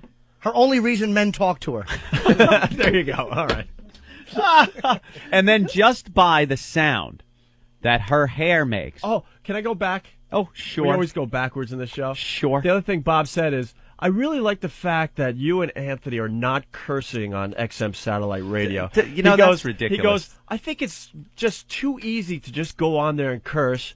And if you did do that, I don't think we'd be able to syndicate you back to regular radio. It comes back to the money he could make if we're syndicated to regular back radio. to commercial radio. So he's like, Yeah. I think you guys should continue not cursing on XM satellite radio. Very good. Thank you, Bob. All right, so there's the 70s Earth Mama Muff. Yeah, she will rub the phone on her area down there, Right. And but we can attempt to guess what type of hairstyle she has just by the sound it makes, just by the sound, that type of sound. Right. I'm so out of practice on this, but I'm very excited to give it another whirl. 70s Earth Mama Muff. That's at the bottom, and at the top yeah. is the wood floor. Or Yeah. the Jean Benet Ramsey. That's also that's called. right. Okay, Jean-Benet Ramsey. Yeah. Isn't that Way to go with a current reference. I like that. We should update that one. What is this, 1992? Wait a minute. Let's think if there's been another awful tragedy. Ramsey. Okay. What else? I know there was the landing strip. Was landing strip one of them? Yep. Right? Yes, Yeah. it was. That landing strip is that thin line that is shaved that is as long as the regular hair would be. It's just shaved in on the sides. It's not shaved height-wise. Then there's the Hitler mustache, which is also shaved in on the side, but they shave it down height-wise. So all that's left is the lip of the Fuhrer, that little mustache over his little evil lip. Aren't those, they're not the same, the landing strip and the Hitler mustache? No, landing strip is longer. It's All very long. The Hitler mustache is shaved on the sides like a landing strip, but then shaved down. No, I don't even want to call it the Lady Di. Ugh. Wait, the 70s Earth Mama Muff was also called the pool rack filled with afro hair. Yeah. It looks like a pool, you know, when you rack up the balls on a pool table. Pool rack with afro hair. You take the rack, you fill it up with afro hair, and put it in your lap. We're forgetting a couple, man. We haven't That played this in big- like 3 years. I don't think you are. I think There's landing one strip, more. Hitler mustache, Wood floor. That Earth big Mama, wood girl floor. getting out of the tub in The Shining muff. You know that? Yeah. Did she have that big before she turned into the old bag and got hot? Bed sores on her awful arms and legs. Just nice. All right, is that it then? I think that's it. I do think so. All right. Our faithful listeners will remind us if there was another one. All right, Katie, are you ready? Yep. Are you Okay. like nude right now? No, I'm actually pulled over in the parking lot. Oh, My you're skirt in pulled the down a little parking bit. lot. What you're going to have to do, though, it's very hard if you try to shove the phone down your pants. So you're going to have to unbutton your pants and zip them, unless you're wearing a skirt. Are you wearing a skirt? No, I'm wearing a skirt. I have it pulled down a little, so. Wonderful. We'll just hike it up and open those legs. And your little panties are pulled down? I don't have any on. Very Okay. nice. Okay, just let that sit for a moment. Just let it sit. Skirt, no panties. Okay. Very good. Now, what we're going to want you to do is rub the phone in an up and down fashion. First, we go both and then side to side. Yeah. Okay. Up and down first. Let's hear up and down. Okay, you ready? Yeah, Yes. let's All listen. right, hold on.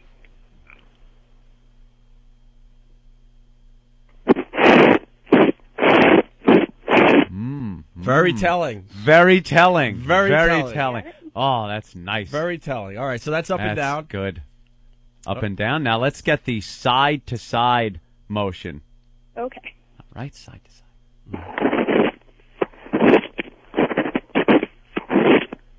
I love how when they do the side to side, you could feel the contours.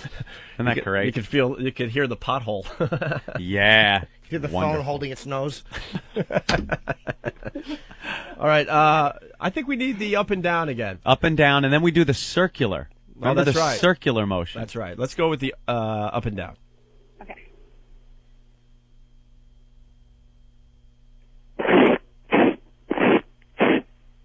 That's good. Okay. Yeah, there's something going on there. Okay. All right, now the circular motion.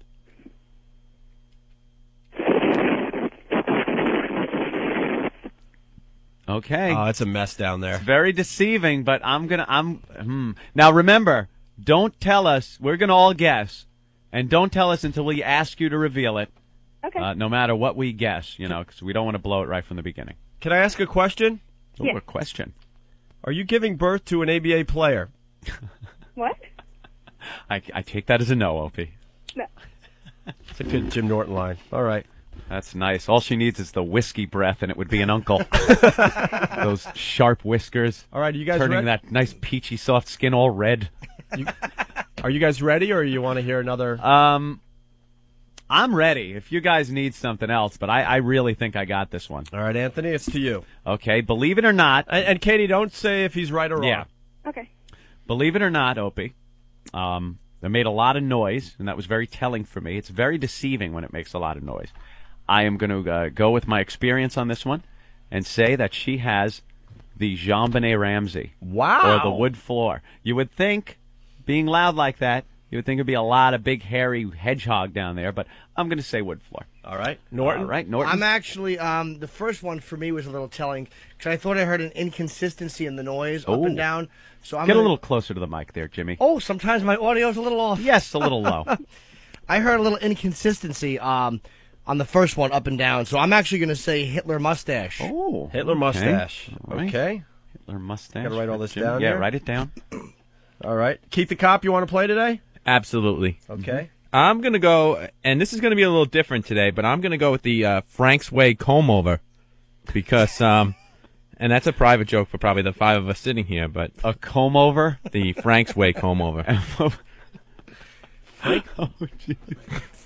Frank's Way? I think he's Frank's Place. Listening. Frank's Place. And it's called Frank's Place. Oh, Frank's Place. You got to get your Frank's XM Way. satellite radio hooked up, you idiot. Leave Billy Joel with Down syndrome alone. Well, that's my guess. Katie. Yeah? Can I ask you your favorite band? Primus. Huh? Primus. Primus. Primus.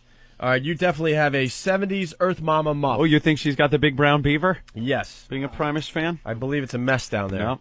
Big Kev is saying no. Kev, what do you think? What's your guess there, Kev? Landing strip. Landing strip? You're going with the landing strip. Well, we're getting quite a variety. This is good. This is good. All right. Does Gentle Ben want to guess? Ben, you want in? Come on, Ben. Are you still awake? I'm awake. All right, I'm just asking. Wood floor. Wood floor. Well, he's going with wood floor, too. Ben and his Adrian from Rocky Glasses says a wood floor. Thanks, Dick. All right, Katie. Katie? What's in your pants? It's a landing strip, but it's trimmed down. Oh, so that would be the Hitler mustache. Wow. Unbelievable. Little Jimmy Norton had that one. The landing strip trimmed down is indeed a Hitler mustache. Oh, Big Kev was going to claim victory. How far is it trimmed down? It's pretty short. Wow. How about that? How about that is right. I never liked those, really. I don't either. I prefer it totally bare. I either like it totally bare, or I've always said I like the natural shape of it all. I don't like it like exploding like the Jiffy Pop in the panties thing. But the natural shape, just tamed down a little bit so it's not unruly, is very good. Now, I have to disagree, Aunt. I like nothing. I like, really, just because I like the lips. You know, I'm nothing like that it's been shaved, or just nothing's been there yet? Awful I don't want it, you are. I don't want it to be a new stadium that no one's played on yet. I like it to be totally shaved. I like that. All right, Katie, thanks for playing Guess What's in My Pants, the first one on the new Opie and Thank Anthony you, Show on Katie. XM Satellite Radio. Right about now, we'd hit the outro music, and this bit would sound so great as we go to commercial. Lasers and stuff, and there's music playing, so just picture all that until we get a brand new Guess What's in My Pants theme song, okay? Right. Okay. All right, Katie, thank you. Yeah. Katie. She's out, and we're out. Steve. Yeah, I fucked him. The Opie and Anthony Show. And here, as long as we're talking about theme restaurants, I got a proposition for you. I think if white people are going to burn down black churches, then black people ought to burn down the House of Blues. Huh? What a fucking disgrace that place is. The House of Blues. They ought to call it the House of Lame White Motherfuckers.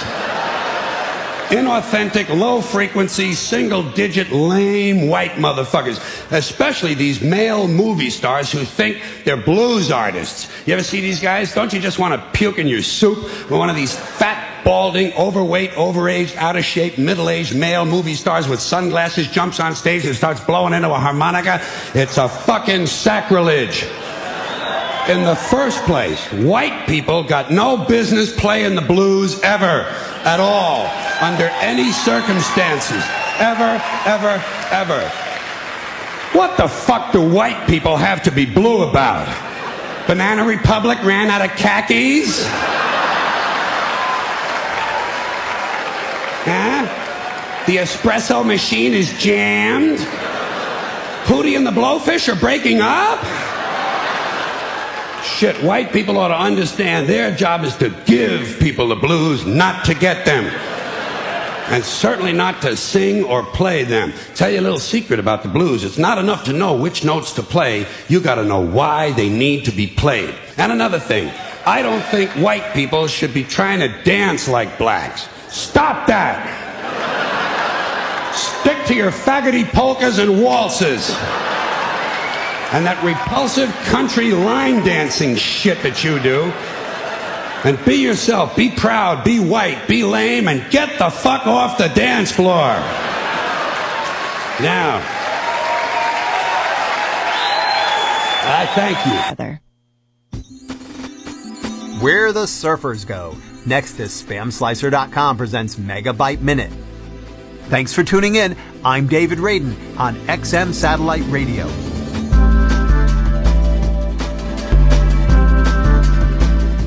Many people want to know where internet users most often surf. CEOs, marketing and advertising companies, as well as parents could use this information to their benefit. It might help when deciding where to place ads, or what might be seen by children while using the web. In a study performed by Hitwise, a web tracking firm, numbers show that the category with the most traffic is adult-oriented websites. With over 18% of the pie, adult entertainment even beat out the search engine category for the #1 slot, besting Google, Yahoo, and MSN Search all together. I'm David Radin. More at megabyteminute.com. If If you love an intelligent, well-observed song, join us at XM50, The Loft. It's an eclectic mix of tunes by both up-and-coming singer-songwriters and classic artists, from songwriting legends like Joni Mitchell and Jackson Browne, to newcomers defining the future of mellow rock, like Norah Jones and Ryan Adams. It's The Loft, where guitar-toting modern-day troubadours sing the stories that chronicle our lives and times. Hear it at XM50, The Loft. Ask not what your country can do for you. What are we fighting for? Don't ask me. Do I think America belongs in Vietnam? I don't know. I belong in Vietnam. Tell you that. Can I quote LBJ? Nam Jam. I will not. 24/7, 60s on 6. Radio to the power of X. XM Satellite Radio. Can never really find a good sound effect of a guy getting hit in the head with a shovel. Good evening, sir. May I interest you in our soup de jour? Shut the fuck up, you goddamn fuckhole! You piece of shit! The Opie and Anthony Show.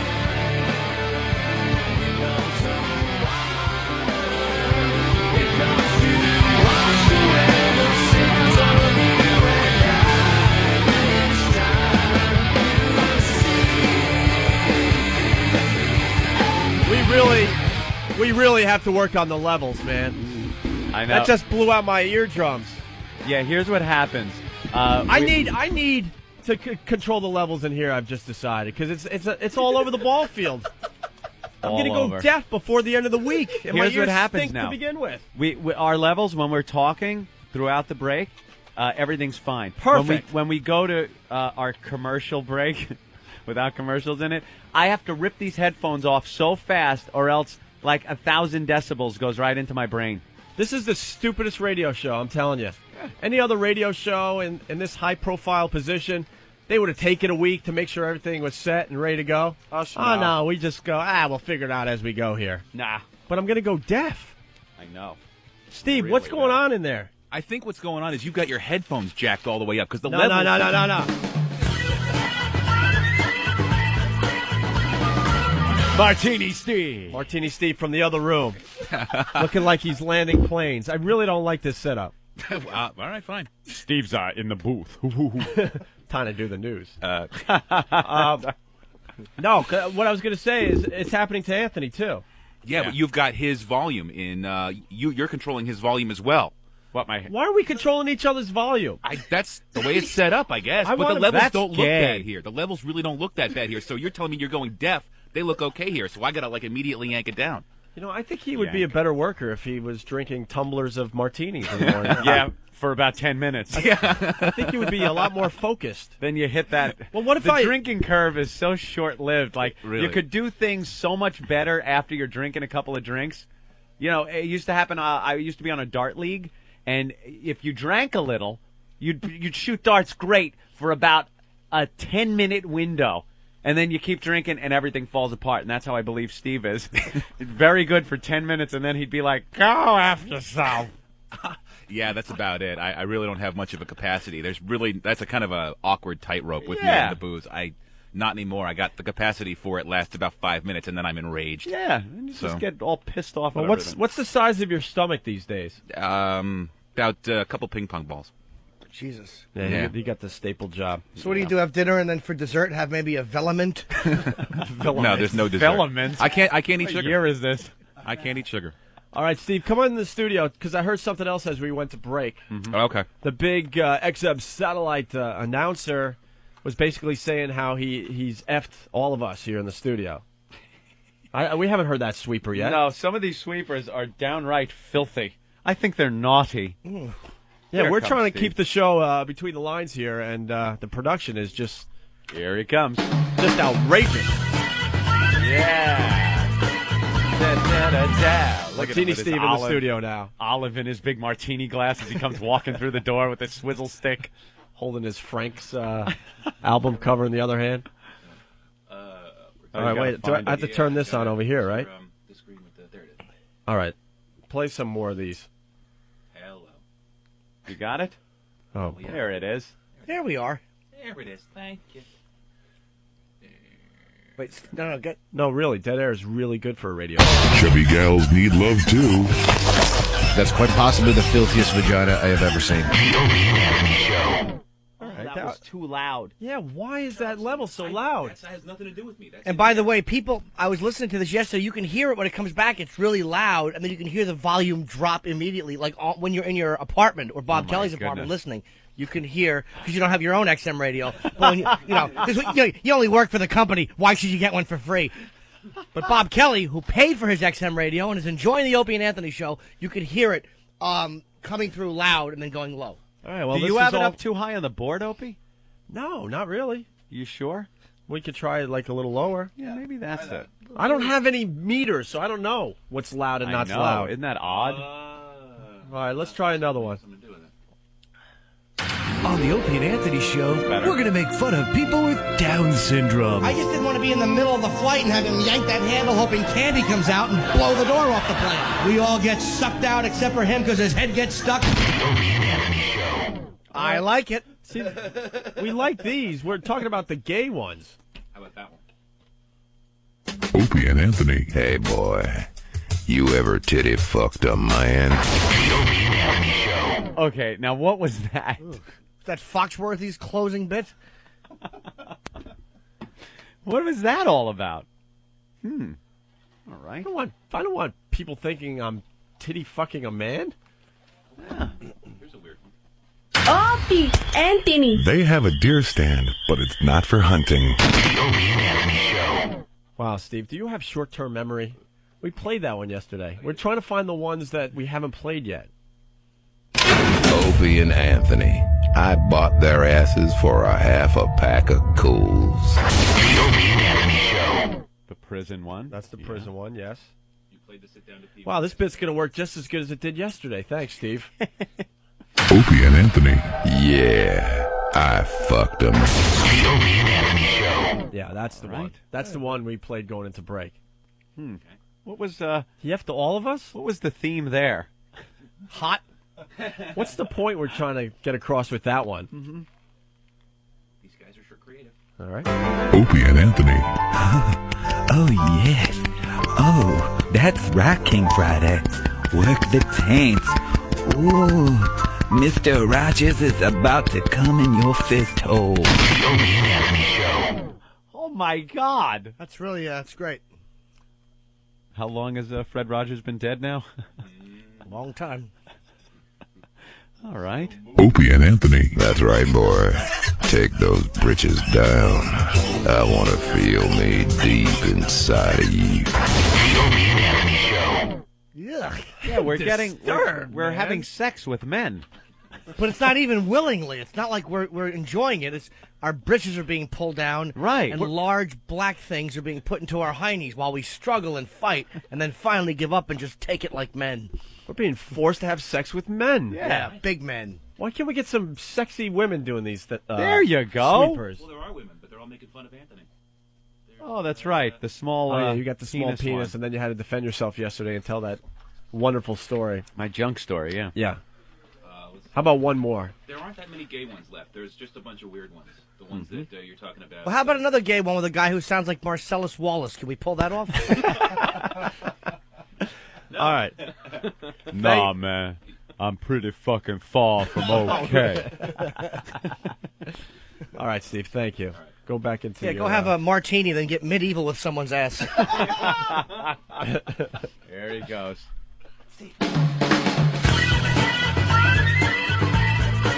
Da, da, da, da. Oh, he almost spilled. Did you see that? What? The martini almost came right out of the top of his glass when the door hit him on the ass on the way out. Okay, let's go to the phones here. Talk to Danny in Tennessee. What's up, Danny? Danny. How you doing? All right, buddy. Sit down, Danny.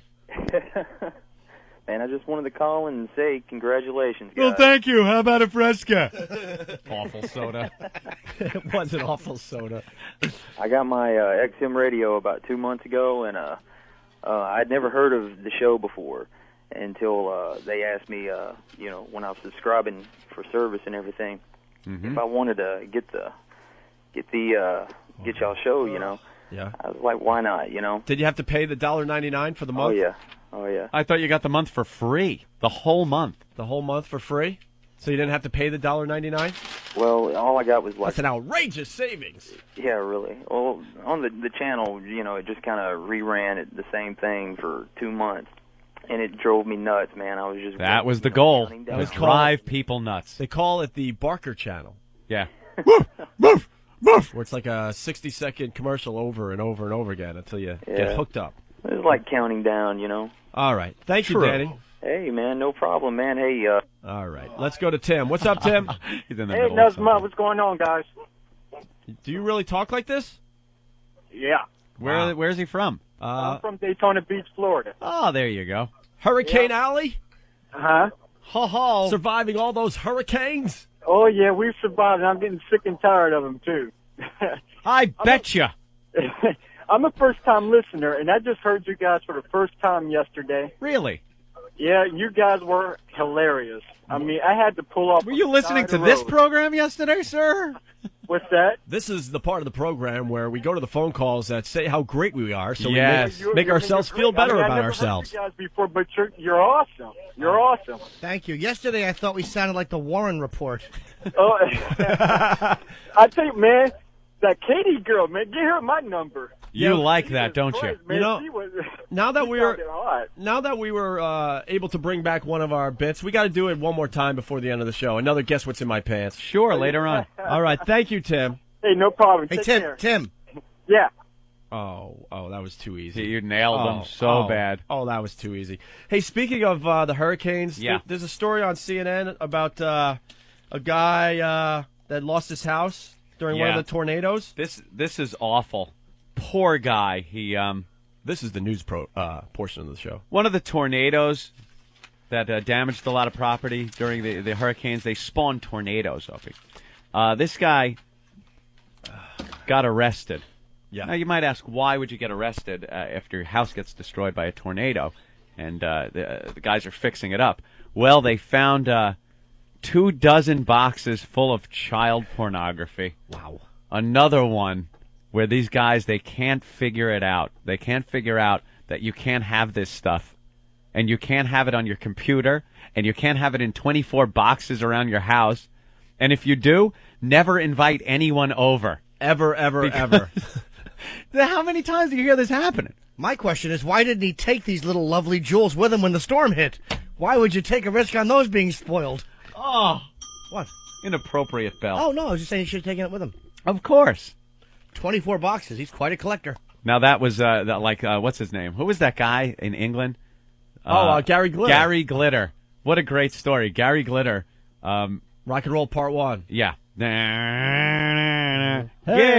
And his computer broke, so he takes it to a computer repair shop there in England, and they find just hundreds upon hundreds of pictures of kiddie porn. Little boys, oh dear! Wow! Wonderful Gary Glitter, yes! Young William, hairless young boys where it just looks like a little clamshell down there. Oh dear. Spare me the manly bodies. I like 'em hairless, yes indeed. Whoa! The police! Protect me, robot! You clattering clunk of colliginous junk! They've got my kiddie porn! Oh dear! Whoa! I've got to take new pictures of William. I'll take him out by the hydroponic garden, yes. Dr. Smith, don't you like Judy? Who? Judy? Who is she? Judy? Oh, dear, no. No? But there were girls on the vessel? Yes. I don't remember seeing girls. I was hypnotized by the young hairless boy, Will Robinson. Woo! Lovely. Had an ass like a 10-year-old boy, 'cause he was.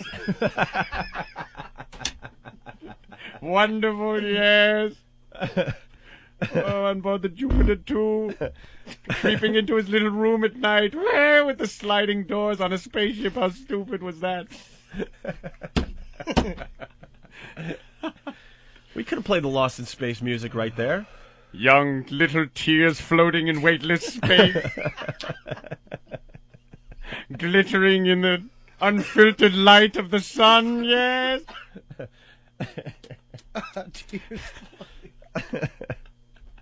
Little weightless tears hitting his bedroom wall and rolling up. Wonderful, yes. Oh, dear. Dr. Zachary Smith. Steve's on the ball today. Thanks, Steve. Welcome. I'd wait till Major West was screwing Judy and hide poor Will's tears and moans and screams by her moans and screams, yeah. Lost in space. I'd play a game with young William called It's Lost in His Face. Yeah. Oh, dear.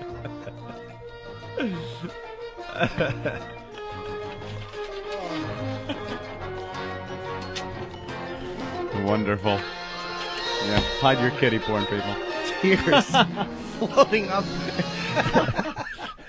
Oh, my God. You want to do one more news story? If you're wondering why Tiger Woods isn't that good at golf anymore, he's now second in the world to Vijay Singh. Yeah. Go to page 3 of the New York Post if you get the New York Post. That's why he's not good at golf anymore. He's not practicing anymore. He's got the hottest freaking fiancé on the earth. That picture is just ridiculous. She's in a tiny little bikini. I guess they're going to get married soon. Let me take a look. But that's the reason why his golf game is suffering. Would you go out and hit, a couple hundred golf balls every day when you could be with that all day long? Hitting your balls off her chin. That's about it. Look at her with a little polka-dotted bikini. Huge cans.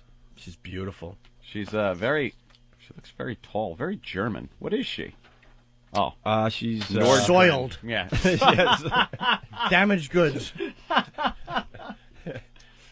Yeah, she's, what's her last name? Nordgren? Nordgren. Yeah, that's Swedish. Okay, yeah. She's Swedish. She used to be a nanny for one of the other golfers.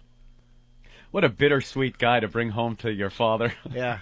I don't care how much he makes, he's still a golfer. I don't want no golfers in this neighborhood. That's a father's worst fear, that his beautiful white daughter is going to bring home a dirty golfer. A golfer.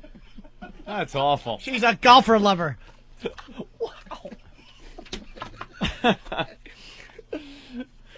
Got to walk around with a golfer on our arm. Oh, embarrassing the whole family. Oh, man. Has to drink out of the water fountain, golfers only. We're getting back into shape real fast here. Yeah, that's definitely the reason his game is just not where it was. Yeah, they're trying to analyze his swing, this and that. The problem is he's getting too much poo-ha. She is solid. And this one, interesting. More news? Yeah, a little bit. Michael Jackson's family, once again, his only supporters are his goofy family. Ooh. Yeah. This is a Steve selection, Anthony, from the other room. Yeah. Yeah. By baby, he means young boy. Literally, baby. Well, it turns out that his nieces and nephews are going to appear on TV to defend him against these horrible child molestation charges. The Jackson nieces and nephews?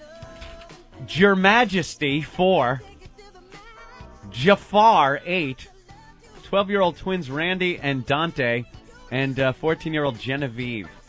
You forgot Jumanji. Jumanji. They're going to come out and say that he's a regular guy, and the Jackson family, not weird. No, Jermaine Jackson says he hopes the kids are going to help the family's image. We're just like any other family. We're just like the Brady Bunch, but we're the Jackson Bunch.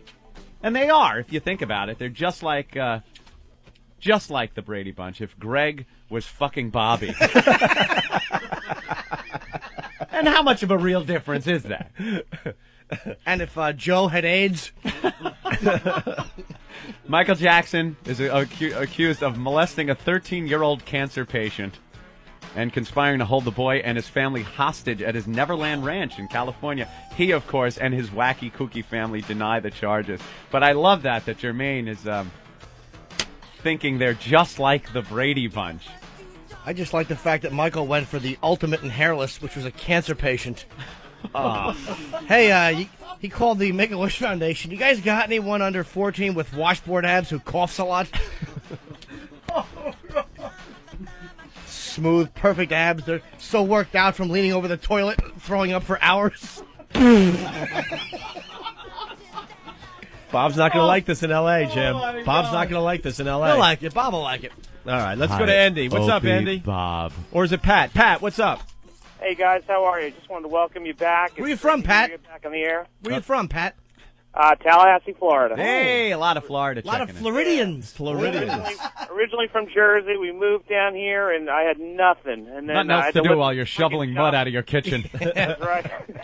We didn't get hit by anything. But by the way, you didn't have any photos of 9-year-olds blow by you, did you? No, I didn't. But I had to sit here and listen to friggin' John Boy and Billy, and now I got you guys, and thank God. Yee-hoo! All right, they could have their commercial radio. We'll be just fine here on the satellite. Well, welcome back, guys. Thank you, Pat. Goodbye, mister. One more call, and Sir. then we'll do something. Andy, what's up, buddy? Hey, what's going on, guys? Hey. Hey, it's great to have you guys back. Cool. Great to be back. Yeah, I was just wondering if you guys are going to bring back the Stoner Spelling Bee anytime soon. Stoner Spelling Bee. That's another one. Write it down. Another bit we got to bring back. Do people smoke their weed in the morning? Well, I've think always we can find a few. listened to your show. Wake and bake, Opie. Wake and bake. You know You what? guys are killing me. Like yesterday, I was burnt the rest of the day. Why don't we try to do Stoner Spelling Bee tomorrow?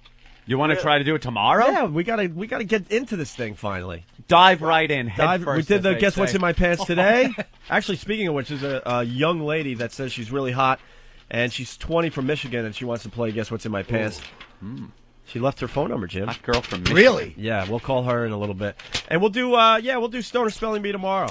All right, awesome. And you got to get rid of those gay promos. I tried to get my friends to come and listen in, and some of your promos played yesterday. Our promos stopped us from getting new listeners, sir? My friends, well, I mean, they liked the show once we got into it a little bit, but the promos, everyone was like, what the fuck? Like, everyone just looked at each other. I think we should call them homos instead of promos. Yeah. Yeah, get rid of those. Yeah, the butt effing is turning off some potential listeners. Figure that one out. They really don't want the butt effing. I thought that would draw in people. It would, a certain demographic.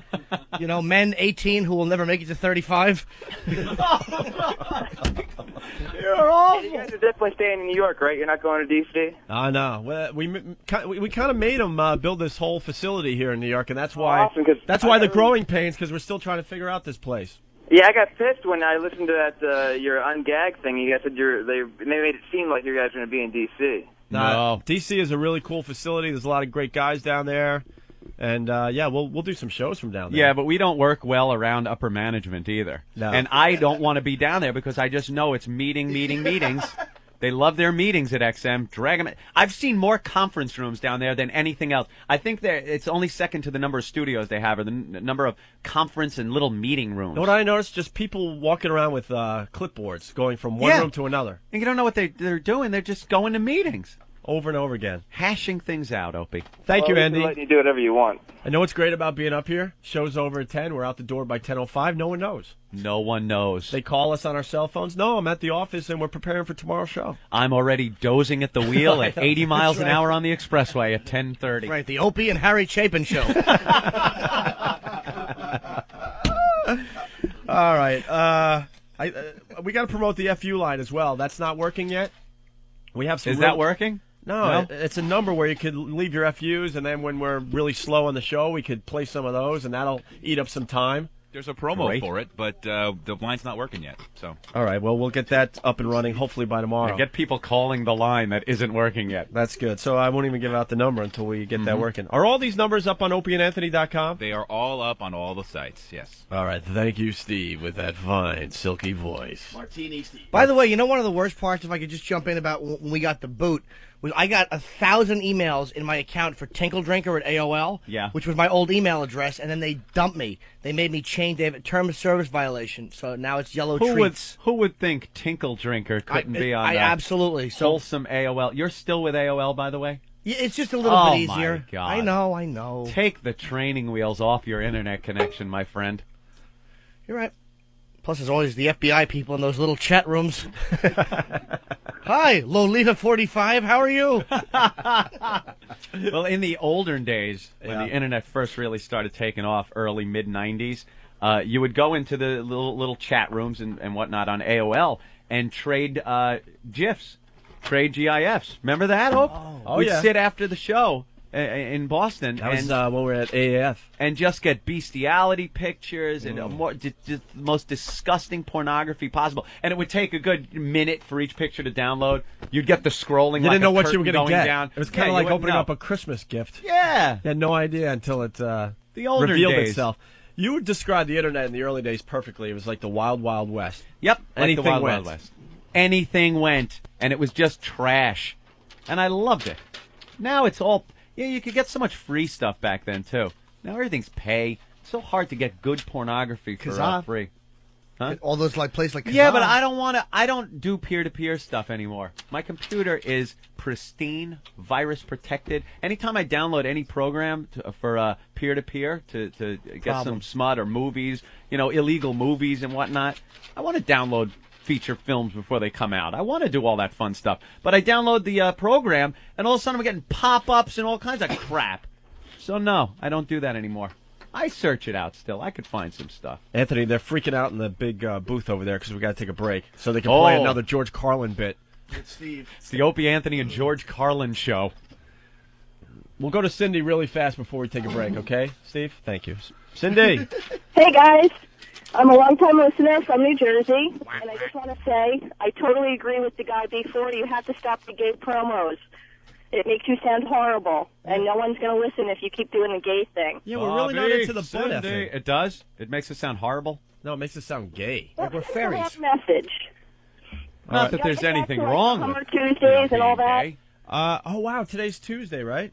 Mm-hmm. Yeah. The Tuesday Night Hummer Club. We'll have to start that next week. Oh, we got to build. We can some only confidence. do so much. Got to build some confidence in the people. Yeah, today we're focusing on Guess What's in My Pants. We'll do the Hummer thing next week. It's hard enough to get a girl to call in, much less get one to drink out of a Cindy? mule. Yes. Are you enjoying the program aside from the mad gay promos? Oh, yeah, I love you guys. I've listened to you almost since you started back on NEW, and I've been waiting forever for you to come back. So have we. Oh, tell us more.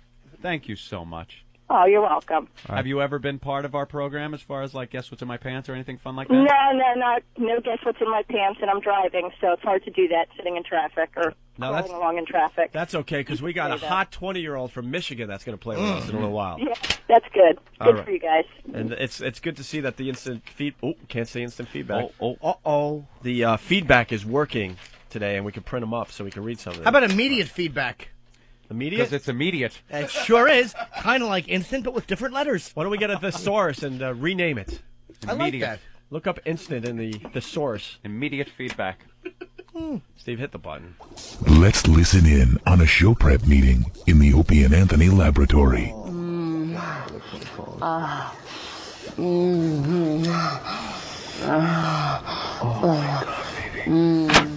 Hey guys, anyone want a bagel? No! Stop ruining the show, Eric. The Opie and Anthony Show. Feel the love. The Anthony Dance Party Weekend. Wait. Nah. The Opie and Anthony Show. Comedy gone too far.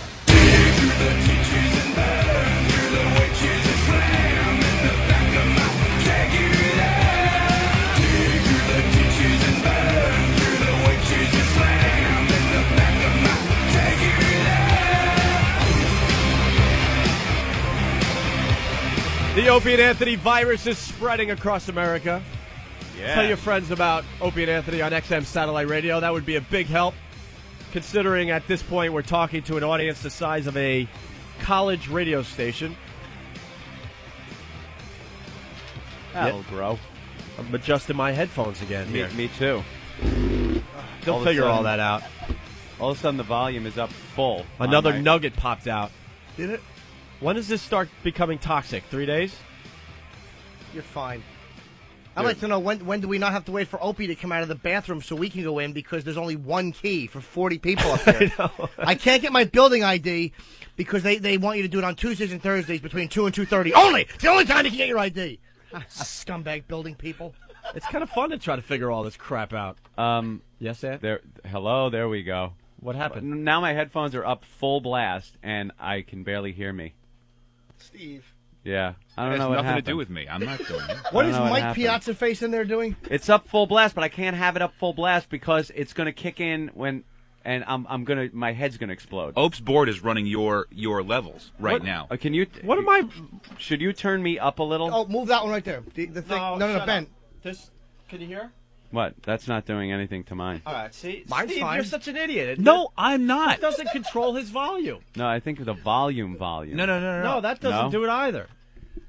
All I've got is the one overall signal that you're sending to me, and then Yeah, but you're that's supposed it. to make his headphones a little bit lower. I don't have any control Something. over his headphones. I'll just say something. Something changed from before we went to break to now. This is not what I'm used to. Something changed in between that time I didn't because touch now anything. I can't. This thing, I Dude, can't I'm leave it not- at full blast. I It's can't. gonna kill I me. can't control your headphones. That's not. He's got it. He's got your mic volume. I don't think All he's right. got any volume meters in there, so he can't tell how loud everything is. I don't like Steve behind the big board. Oh my God! I think he went over to Shelley's during the break. All Little right. martini, Steve. Hey, Rich, what's going on? Nothing much, man. I just want to make a comment on your gay promos. Yeah. I live down here in the Bible Belt in North Carolina, and that shit is funny. It's refreshing. He finds it funny. Yeah, man, it's hilarious. I don't know what the people are complaining about. That Wow. shit is just funny. Steve, quick on the button this time around. Right. We're gonna have to Wow. wait 4 minutes for some music. Yeah. What you do down there? I work for Timco Aviation. Work on airplanes. You do you? I'm never flying again. Wonderful. You live out in the sticks? No, actually I don't. Greensboro, Winston-Salem, North Carolina. Yeah. Okay. That's. I know exactly where that is on a map. All right. Well, thank you. And he likes the gay promos, Opie. Are you into the gay? No, man. It's just funny, man. You know what? I like bashing him on the head with a big wrench I used to fix the airplanes with. We got a few of them out there that might enjoy that, though. I hear you. We need the Norm Macdonald gay bit. Yeah. See, that's another thing we got to find from You the play old that show. one. You find that, Steve, I'll be amazed. Oh, here comes Eric, Sex Bagel, who I think's still working for the show. I haven't seen him all day. Little blonde lad. Where is he? He's answered 4 phone calls, and he sits next to Steve. That's his job so Wow. far. All right, thank Steve's you, Rich. right-hand man.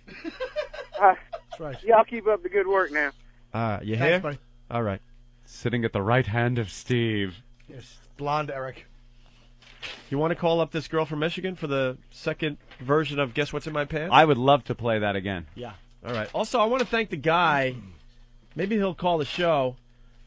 He was on Fox and Friends yesterday morning when we debuted this mess that we call the Opie and Anthony Show on XM Satellite Radio. Right. And he was yelling and screaming in the background, holding up the signs and stuff. So it has begun. Yes. Yes, the invasion on the media. The guerrilla campaign. We love it. People that get in front of live shots on the news or through the window of a lot of the news shows now, especially the morning ones. They have that fun little window out into the public, and people wave and go, hi, hold up, happy birthday, Mary. You know, things like that. And we love when people just abuse that whole thing and put our names up there. It got so out of control back in the day that all the news crews had their reporters up on the news vans. Yeah, they knew what we were doing and put them all when So they were did doing remotes. their live shots from on top of the vans because they didn't know when the next Gumby was going to run out with the sign. Or the guy in the gorilla suit that ran out. That was during the nuclear plant leakage. Yeah, there was a story. nuke plant leak, and the news guy is trying to do a serious report on the danger, and some guy with an Opie and Anthony sign dressed in a complete gorilla suit starts jumping up and down behind him. It's hysterical. You sure he was in a gorilla suit and wasn't a golfer? We all got the golfer thing already. Just asking. I want to make sure. Yeah. Well, we had 2 famous ones. We had the girl that was topless on the Today Show. Yeah. That'll never happen again because now when you see those live shots outside the Today Show studios. Not quite live. That's all, it's on a delay because of us. And then we reened it. And then the one that was a story that was pretty embarrassing to my mom was when we got the C word on TV. Oh, that was a good one. Yeah. Yeah, that was some fun reading at the at the Hughes household. The C word. It was on page 3 of the Post. What? My headphones just got louder out of nowhere. That? Out of nowhere. They just out of nowhere. I didn't see anyone touching anything, and they're back to where they were before the break. My hands weren't anywhere No, but I near saw the you board. fiddling with that thing. That was my What volume were you in fiddling the with? studio. I was touching my volume in the studio so I could hear you louder, but that was it. I didn't touch anything. Maybe yours and answer the same volume. It might be the ghost of Scott Muni. Oh, it could be. Affecting us here in New York. Oh, my God, mine just got louder, too. What are you doing in there? I'm not touching a damn thing. Now it's too low. Mine is low, too, to be honest with you. What are you doing? Dude, I'm going to blow. Hey, could you keep those filthy Lebanese dick beaters off the volume? Could you? And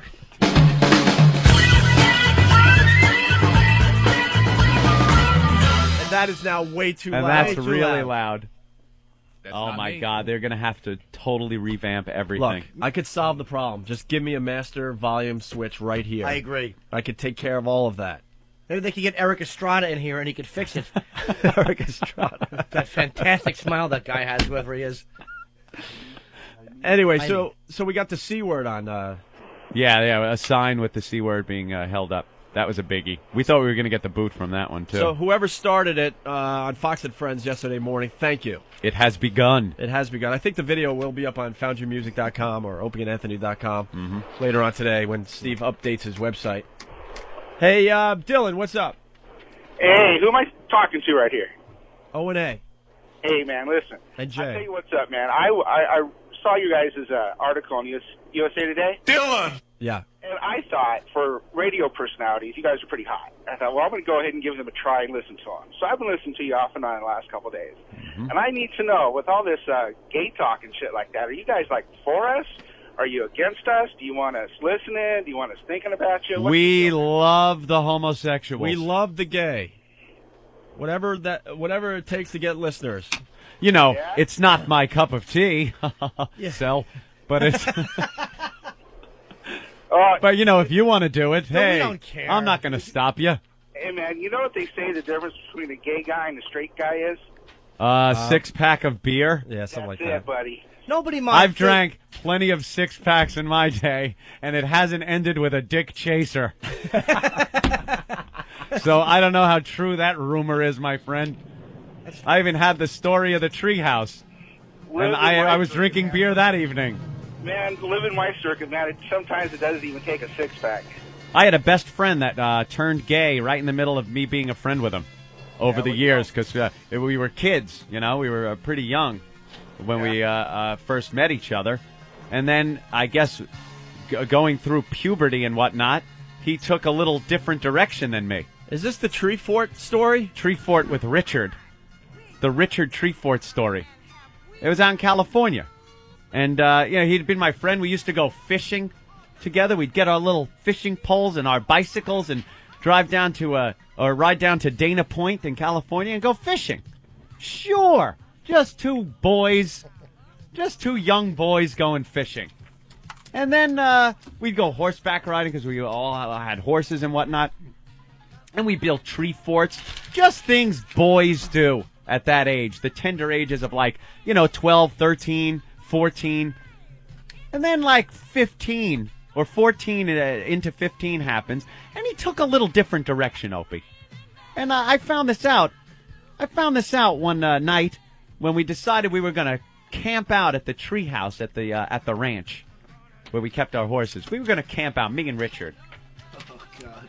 So we get up in the treehouse and as usual we're just hanging out, you know, talking about things and I drift off to sleep.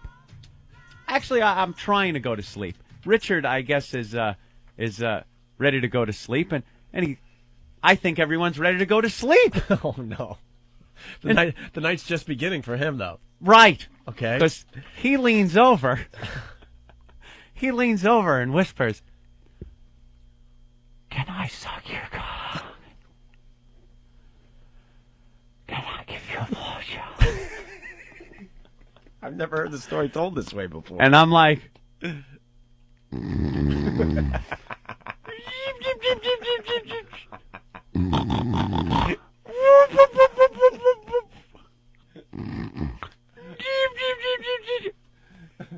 Are you you sleep.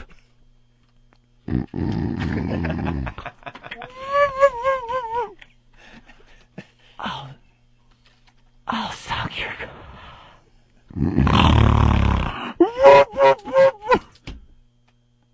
Right out of nowhere. Out of nowhere. We went from fishing and hanging out and just like two boys to all of a sudden him wanting to give me the oral favors. It's kind of like fishing. You wanted to put your trouser worm in his mouth. Hook him. Yeah. So I understand, that whole thing. That guy's talking about the gay thing. It's not my cup of tea, though. Hey, Dylan, you're in Tennessee? Yeah. You find a lot of action in Tennessee being gay? Well, there's a lot of action everywhere being gay. Oh, yeah? Yeah. So, it's, right now I'm in Tennessee. I'm just traveling through. But I'm wondering if your buddy Rich there would come up with a different ending to that story. Oh, what? That I yanked it out and he sucked it? You never know, man. You just don't turn gay, What, you saying I turned my friend gay? Well, I don't think you laying there next to him turned him gay. I think he's always been, obviously. No, he was pretty gay, believe me. But he was finally... In hindsight... He was finally letting Anthony know that he was gay. That's the point of the story. Yeah, but, the straight community, you just don't go down to Dana Point and just go fishing, buddy. I know that area quite well. You go to Laguna Beach and go fishing if you're gay. Wait, how would you know? Because that's where all the gay guys were. All right. Maybe Anthony was sick and that fever junk was bulging through his his young pants. Oh, yeah. All right, thank you, Dylan. Thanks for listening. You guys take care. All right, cool. The music stops the second the phone hangs up. Good timing, Steve. Thanks. All right, we got Jen on hold. We got to catch up with our comedy breaks. What? Oh, Frenchie wants to say something really fast? Oh, Frenchie. Bob's not going to like this. Potty mouth Frenchie. I don't know. Bob's against it. Our agent doesn't like Frenchie. How are you? Frenchie, our agent really didn't like your appearance on our program yesterday. You were the only thing he did not like about the show yesterday. Okay, well, he can go F himself. I don't care. Anyway, Billy Mack is the one who called me, not even 20 minutes ago. He said, hey, Frenchie, this guy, the agent from Opie and Anthony, he said he was bashing you on the radio. He says, okay, why don't we go out there and get him? I said, yeah, why not? No problem. As long as I have him next to me, there's no problem. So we're going to go and take care of that. I have a question, though. Who's Billy Mack? Billy Mack, it's going to be... Billy Mack. How do you spell Billy? Yeah. Yeah, Billy. You remember Billy? Thanks for all that UN support. That went well. Yeah, I can do something about it, huh? I'm talking about your people as a whole. Well, what do you want to do? There's nothing to do with those guys. Hey, Frenchie, what's wrong today? I just woke up, man. Oh, yeah, I keep forgetting we're doing morning radio. After a while, you feel like you're still in afternoon. Yeah. Doing the afternoon show. Woke up. He's got to surrender. Yeah. Maybe take a little nap.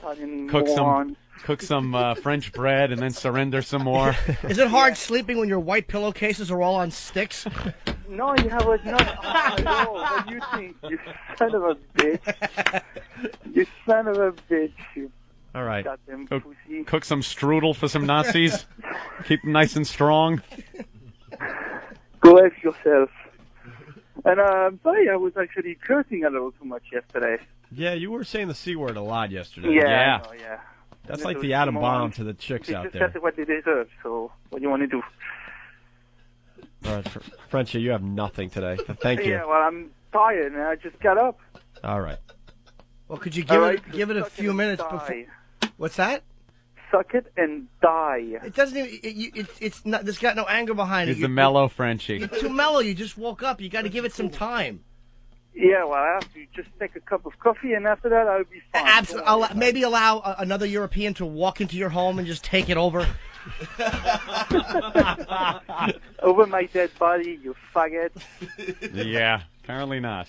All right, Frenchie. Well, this could be the end of your character. No, I don't think so. You were really strong yesterday. And don't today... get him sad. I don't want to see him crying like that poor French guy as they were goose-stepping down the major highways. Would you be a little more awake maybe if you were riding a bike with a little boy on the back and a giant piece of French bread hanging off? Hanging out of the basket wearing a beret. Yeah. Cute, isn't it? What's that? Isn't that cute? With that stupid little mustache that they all have. Yes, exactly. All right. Don't you like that, huh, you moron? Go give some chocolate to the Nazis. There he goes, Frenchie. Let's make sure Jen's going to hold on. Jen. Yeah. Calling from Michigan. You going to play Guess What's in My Pants? I guess I am. All right, we're going to do that next if Steve is paying attention. Steve, I need to hit buttons here. Yeah, you really do. I think it was a mistake not having the full board right in front of you. It's got to be for Opie. You're the boss. You're the guy. It's got to be you. They're gonna get angry because I think we suggested to them, Opie, that you get the half board. Well, I and thought the Steve guy gets that would half be in a board. the booth over there would be awake. Sorry, Oh. somebody was actually what? tapping me on the shoulder trying to tell me how to fix this volume issue. That's all. Oh, is that it? All right. Don't play the martini music. But I thought that there was no way to fix it from out there. I'm still not convinced there is. Sounds like a lot of lies coming from that little booth. I know, that little liar booth. That's right. Liar, liar, alcoholic beverage on fire. Guess What's in My Pants with Jen from Michigan next. Next. Staring at my shoes, trying to think of something. The Opie and Anthony Show. The Freak Show. The Opie and Anthony Show. Hello, placement agency. Hi.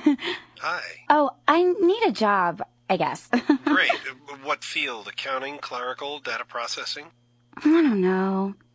Maybe something in the glamour industry. The glamour industry? Yeah, glamour. Like looking really, really movie star hot. Yeah, I know. But what area of the glamour industry? Oh, no, I don't really want a job in industry. Okay, wait, let's start over. Did you graduate? There's a school for glamour? Oh, hold on. I'm going to connect you to our glamour specialist. Oh, great. Okay. High school dropouts earn an average of 42% less than graduates. Hello? Glamour department? Some earn even less. Stay in school. Give yourself a chance. For more info, go to OperationGraduation.com. Brought to you by the U.S. Army and Ad Council. I'm here for the tour of your health club. Great. Right this way. Okay. This is our weight room. Wow, impressive. Nice. Our salsa class, very popular. Well, what's that?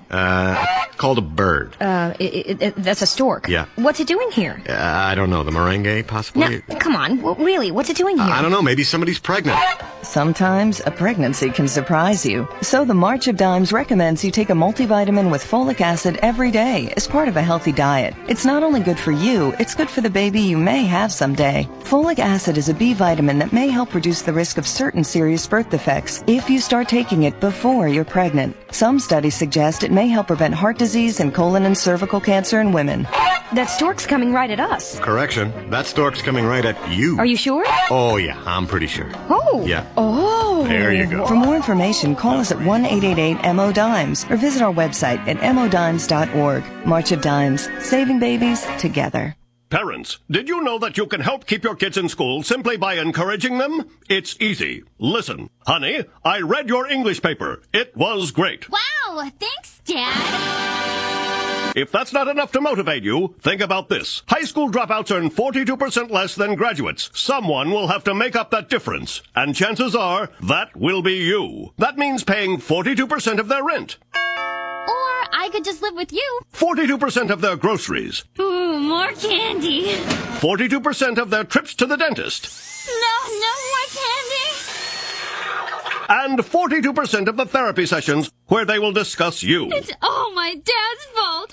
Of course, you could save all that money by calling 877-4AKID and learning how you can encourage your kids to stay in school. That's 877-FORAKID. Who knows? They might even think you're doing it because you love them. A message brought to you by the U.S. Army and the Ad Council. Parents, did you know that you can help keep your kids in school simply by encouraging them? It's easy. Listen. Honey, I read your English paper. It was great. Wow, thanks, Dad. If that's not enough to motivate you, think about this. High school dropouts earn 42% less than graduates. Someone will have to make up that difference. And chances are, that will be you. That means paying 42% of their rent. Or I could just live with you. 42% of their groceries. Ooh, more candy. 42% of their trips to the dentist. No more candy.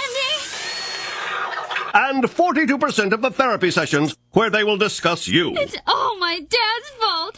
Of course, you could save all that money by calling 877-4AKID and learning how you can encourage your kids to stay in school. That's 877-FORAKID. Who knows? They might even think you're doing it because you love them. A message brought to you by the U.S. Army and the Ad Council.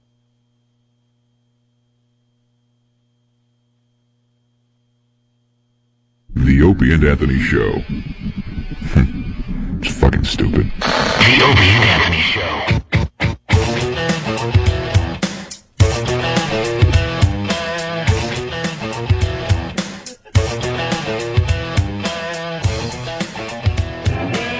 Steve runs a tight board, doesn't he?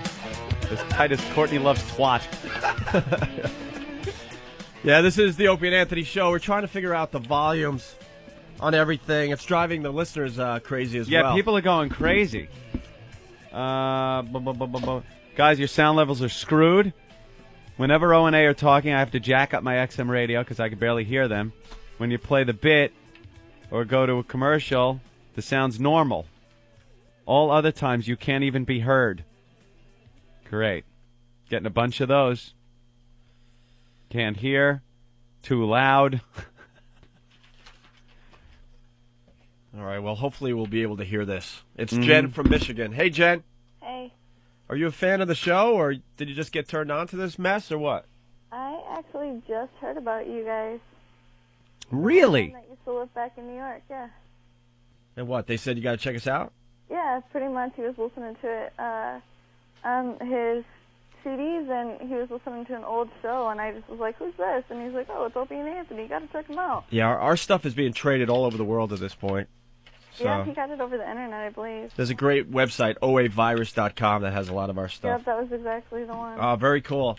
So you want to play Guess What's in My Pants? Yeah. Yeah, we brought this bit back today. Slowly but surely, we're going to bring back all our bits. That's what's exciting about the satellite radio. And this is how the show's going to spread. It's like a virus, and it spreads from one person to the other.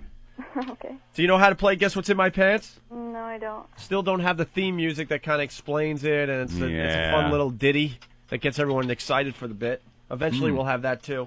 If she doesn't know how to play, what are the odds she's not going to do it, Opie? You'd be surprised. Oh, okay. She'll do it. All right, what do you look like? Pleasantly surprised. I'm 5'6", really cute. Uh-oh. Red hair. Uh-oh. Well, they say really cute. There's always something going on. What's the problem? Big hips? What's the problem? Little belly? How much you weigh? No, I weigh like 150. Oh, okay. That's nice. Very nice. Nice figure. Nice boobies. I even got pictures. No boobies. That's the downfall. You got pictures? Yeah. On a website? Yeah, actually. Oh, really? Yeah. All right, maybe we should take a look. Take her off the air for a second to get the website so we can take a look without our listeners pounding it. All right. Hold on, Jen. Is this a website that's all about you? It's like a Yahoo group page, more. Ooh. More so. Okay. All right, hold on a second. And then someone get that web. Oh my God, we just hung up on her. Oh my God, you're kidding. I knew that was going to happen, and you know something? I was going to say, make sure we don't hang up on her. Oh my God, that was my fault. Call her back. Let's just get her back on the phone. Shouldn't be a problem. That was my fault. Not. It happens. John, what's going on? We'll get back to, what was her name again? Jen. Jen, thank Michigan. you. And, yeah. John, what's up? Hey, what's going on? You guys running some tight show over there. It's absolutely awful. I need more buttons in front of me. Yeah, this is bad for me to come in on this segment. Listen, I'm a Republican, and I heard you guys on Hannity. It was a big-time listener when you guys were on NEW. And, Anthony, I wanted to know, what do you think about Mr. over at K-Rock and him talking out against the president 4 hours a day, every single day? Yeah, it's his prerogative. Whatever. I'm not a big... You know something? My philosophies lean a little more Republican and a little more right than they do left or liberal, that's for sure. But I'm no big fan of George Bush, that's for sure. You're gonna vote for him, right? You know something? Come on, we need a counteroffensive against that guy. You know, no counteroffensive. Believe me, Bush is going to win the election. But let's not be silly here. Yeah, if Kerry had anything going for him, I might consider it. You know, it was one of those things where I'm so sick of Bush and his his religion and his bullshit that, I was looking for any other option. And then the Democrats put this Kerry idiot in there, and it pretty much, they could have, if they could have gotten one guy that could have had something that you look at and go, wow, that guy kind of believes in this, or he's passionate about that, or the other. Nothing. You would have voted for Howard Dean? Well, I don't know. I didn't know enough about him. You don't really learn about these guys until you're a couple of months away from the actual election. So, but I mean, I was hoping you guys would get a Bush for Bush thing going or something. No, I'm no fan of his. He's, the guy. If he would fess up more to his mistakes or what, the guy's he's full of crap. He doesn't know how to fess up to his errors and mistakes. He passes the buck too much. So screw it. Do I like his tax cuts and stuff like that? Sure. Right. Do I like the idea that the money goes to defending the country instead of the welfare programs that the liberals and Democrats go to? Yeah, I like that too. I don't like when money goes to programs, social programs. Ugh. So that kind of stuff I like Bush for. But he's an idiot, and he's a liar, and he doesn't know how to fess up to his own mistakes. Yeah, that's great. As long as you vote for him, that's the important thing. I didn't say I was gonna. I would love you to. I mean, all my friends are cops, firemen, construction workers.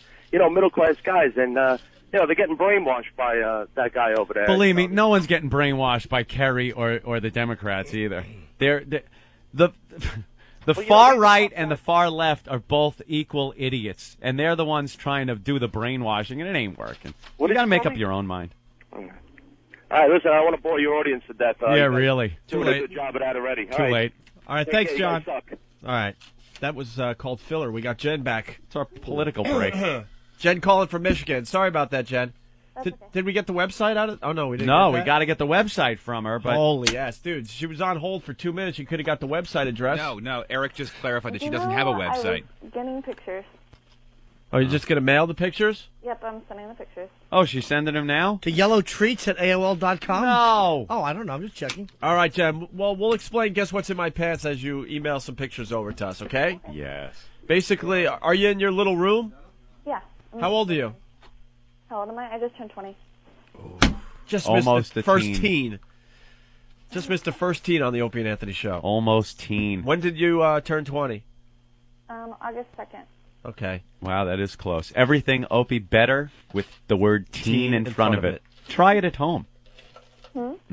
Anything even as simple as a blender. Blender's just a blender, but teen blender all of a sudden sounds hot. What about puke? Teen puke. Teen puke isn't as bad as regular puke, is it? Nope. Smells like Kool-Aid. Nice. Smells like Hubba Bubba bubble gum.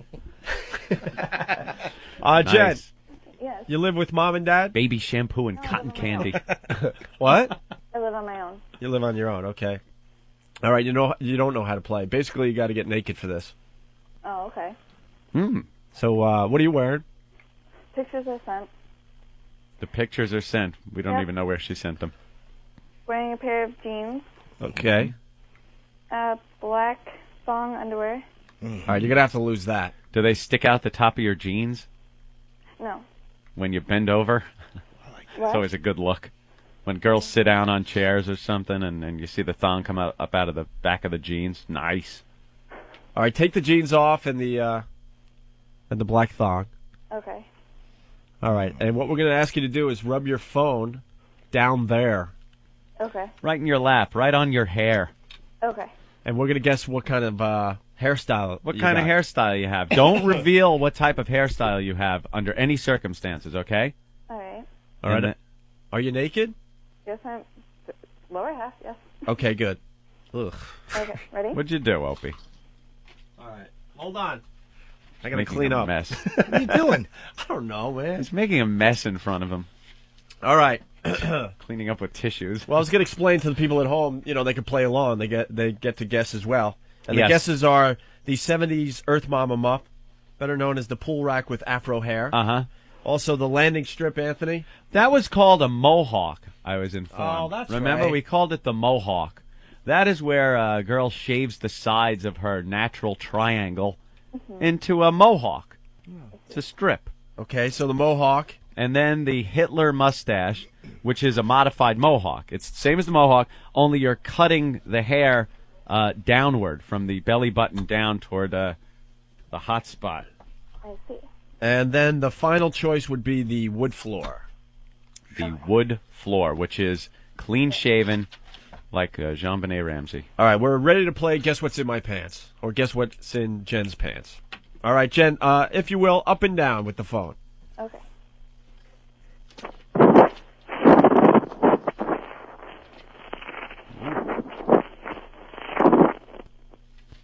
Very interesting. Very interesting. You get that, Anthony? Telling, yes. Okay, now we need you to do it side to side. Side to side? Okay.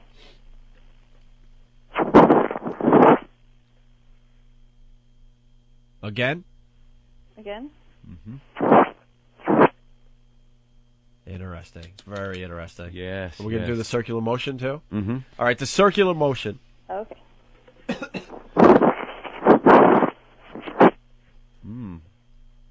All right. All right. Okay, I'm looking at a picture. You're looking at a picture of it? Yes, I am. What Take is a my look, internet Opie. connection going to be hooked up? Wow-wee.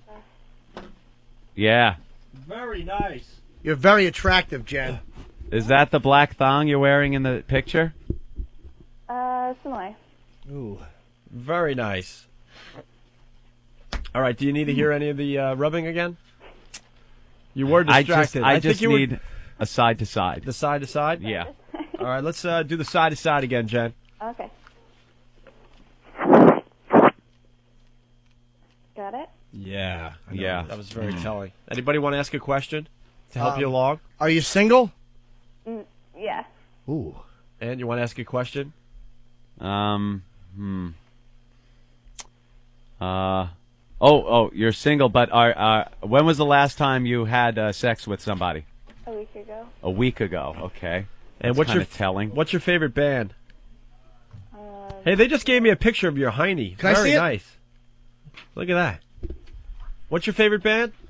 Nine Inch Nails. Wow, 9 Inch Nails. That's telling as well. Yeah. You have a nice hiney, by the way. Thanks. Now, people want to play. They want to guess with us here, but I don't know how to do that yet. How do we conference two people? Wow, way. Yeah, we got the pictures are being printed out, and they're running them into the studio right now. Very nice. Yeah, you got small boobs, but that's okay. Yep. What a body. I got clear stuff coming out. All right, are we ready to play Guess What's in Jen's Pants? That's not her, is it? Wait, you do webcam stuff? Yeah. Wow, these pictures are even hotter. Can we put this up on our website? Huh? Can we put this up on our website? Yeah, sure. Which one is she? Here, look at this. Which one is she? I don't think she's in any of these. She does do just go- webcam okay. stuff. Do you have sex on the webcam? Yep. You do? Yep. With who? With a few other girls that are in that picture in the. Oh, girl-on-girl action? No. I actually don't do any girl on girl. But you have guys come in there and have Norton. sex with you, and Norton, it's stop on the webcam? grabbing your ass. Yeah, friends. Can't help it. That's hot. She's a dirty You're girl. wrecking it, though, man. No one wants to see you grabbing your mule. I'm not. In the old studio, the counter was high, so we didn't know what you were doing. I like this. It's perfect height to rub against the counter. How old were you when your father left your mother? 15? How old? I'd say 15. 15? No, younger. 12. Definitely younger. 13? I'd say 8. Maybe. It's so obvious what she's got. But why don't we do the circular motion one more time? All right. Go ahead, Jen. Okay. Oh, yeah. I know it. I'm saying my guess. Now, don't reveal it until we've all guessed and we ask you for the answer, okay? Okay. I'm saying slip and slide, definitely wood floor, Jean-Benet, clean as a whistle. I disagree. I'm saying wood floor as well. I say mohawk. All right. Jimmy says mohawk. I'm on board with wood floor. Wood floor. Don't you have to work? Yeah, I have to go back to the dig. Aren't there some bodies being dug up in your area? Don't you have to go shovel in a field somewhere? There are a bunch of FBI agents on some tractors. Get one crackhead says a bunch of bodies buried, and they start digging up the whole Outside of Brooklyn. Are they going to find bodies today? That's what they say they're going to find. I have no idea. Nice. Take pictures. 25 years old bodies. But let's get back to the 20-year-old body. Oh, nice. And that's happening in Jersey? No, it's in Brooklyn. Oh, Brooklyn. Okay. Yeah. All right. So what did you say, Keith? I'm on board with the wood floor. A lot of wood floors. Yeah. What did you say, Jim? I said Mohawk. Kev? I'm going with Jimmy on the Mohawk. All right, we got 2 Mohawks and 3 wood floors. Jen, what's in your pants? Jen? Hello? It's Mohawk. It's a Mohawk.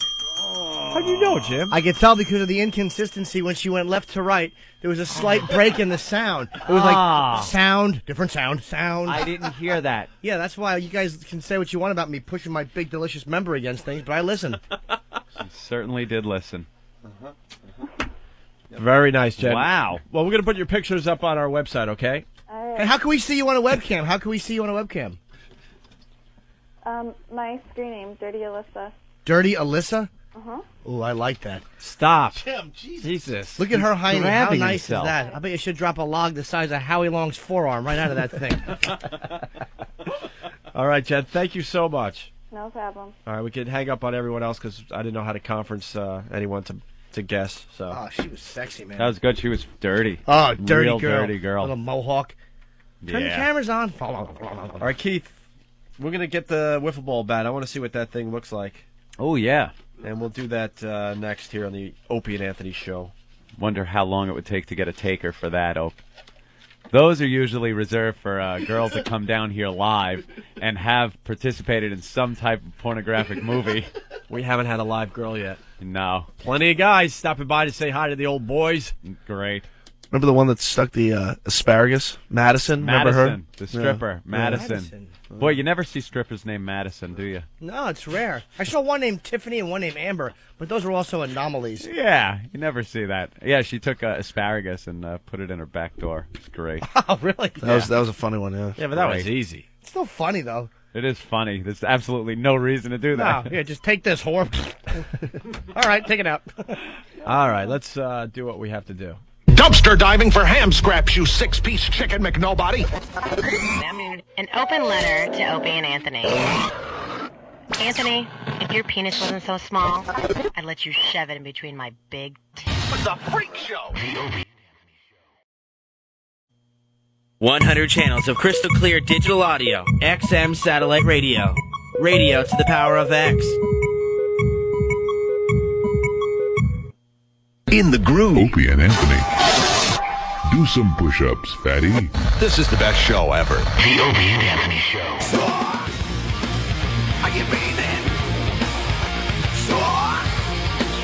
Are you breathing? Now, wake up. Are you alive? Will you listen to me? I'm gonna talk about some freakies. Now, someone is gonna die. Will you listen to me? Let the living die. Let the living die. Say, wake up. Are you alive? Will you listen to me? I'm gonna talk about some freakies. Now, someone is gonna die. Will you listen to me? Let the living die. Let the living die. Say, are you breathing? We're back with the Opie and Anthony show. A lot of people bitching, Opie. About what? They couldn't hear the girl, the levels. Are you serious? Yeah. The sound goes up and down. Oh. We got some bugs to figure out here. No one heard the barely girl make rubbing out the what phone? the girl's saying. Seriously? The people Well, you are should saying. be grateful for that. Anytime you can't understand a woman, just thank God. God forbid this is was taken care of before you hit the air. Hey, Ralph, what's up? Hey, are y'all taking guesses on what kind of area she's got down there? Yes. We did that already. Oh, man, I got hung up on before. I tried. All What right. were you going to guess? What were you going to guess, Ralph? I was going to say shaved myself, but... Now, were you able to hear her rubbing? Yeah, a little bit. A little bit. Oh, my God. Yeah, we got it like... This has to be taken care of before tomorrow's show. I know it, man. It's bad. It really does. Anyhow, about 5 years ago, I had a friend in Florida that had me looking at your guys' website. I never heard you before up until yesterday. Okay. And I was wondering who was going to be the first guys to come to XM. Somebody had to come sooner or later. Well, we really didn't have a choice. Well, somebody would have eventually came. We like being here, but... Yeah, right on. Good. Well, we're going to spread the virus across the country now, the O&A virus. That's right. You're going to have a lot of listeners now, though. Thanks, Ralph. If you keep Frenchie off the phone, you might do okay. Yeah, he didn't have a good appearance today. He had nothing. So he's That going didn't look very good. He stunk. Thanks, Ralph. Hey, guys. Thanks. Bye. Our buddy Andrew Gore's on the phone. Oh. From SatanSideshow.com. Andrew. Right. Hey, what's up, guys? Long time no talk. Yeah, how y'all been? Hi, Andrew. Pretty good. You got to explain to people who you are, because there's a lot of new listeners out there. I'm kind of an underground schlock artist and collector of freak, sideshow, serial killer memorabilia, and big fan of the show. Yes, and explain some of the stuff you have in that apartment of yours that we checked out that day. Some of the highlights. I have everything from full-term human Siamese twin baby boys. With the diapers on in the fish tank. With the diapers on in a 20-gallon fish tank of formaldehyde. That is the creepiest thing I've ever seen in my life, by the way. Where do you get something like that? Where did you acquire that? It all came out of an old carnival collection. Yeah, these jars and the chains around the jars, because they used to steal these things. Yeah. They're so old. Yeah, I mean, they're antiques. They're pretty much antique jars and stuff. How did the little babies die, or you don't know, the twins? I have no idea.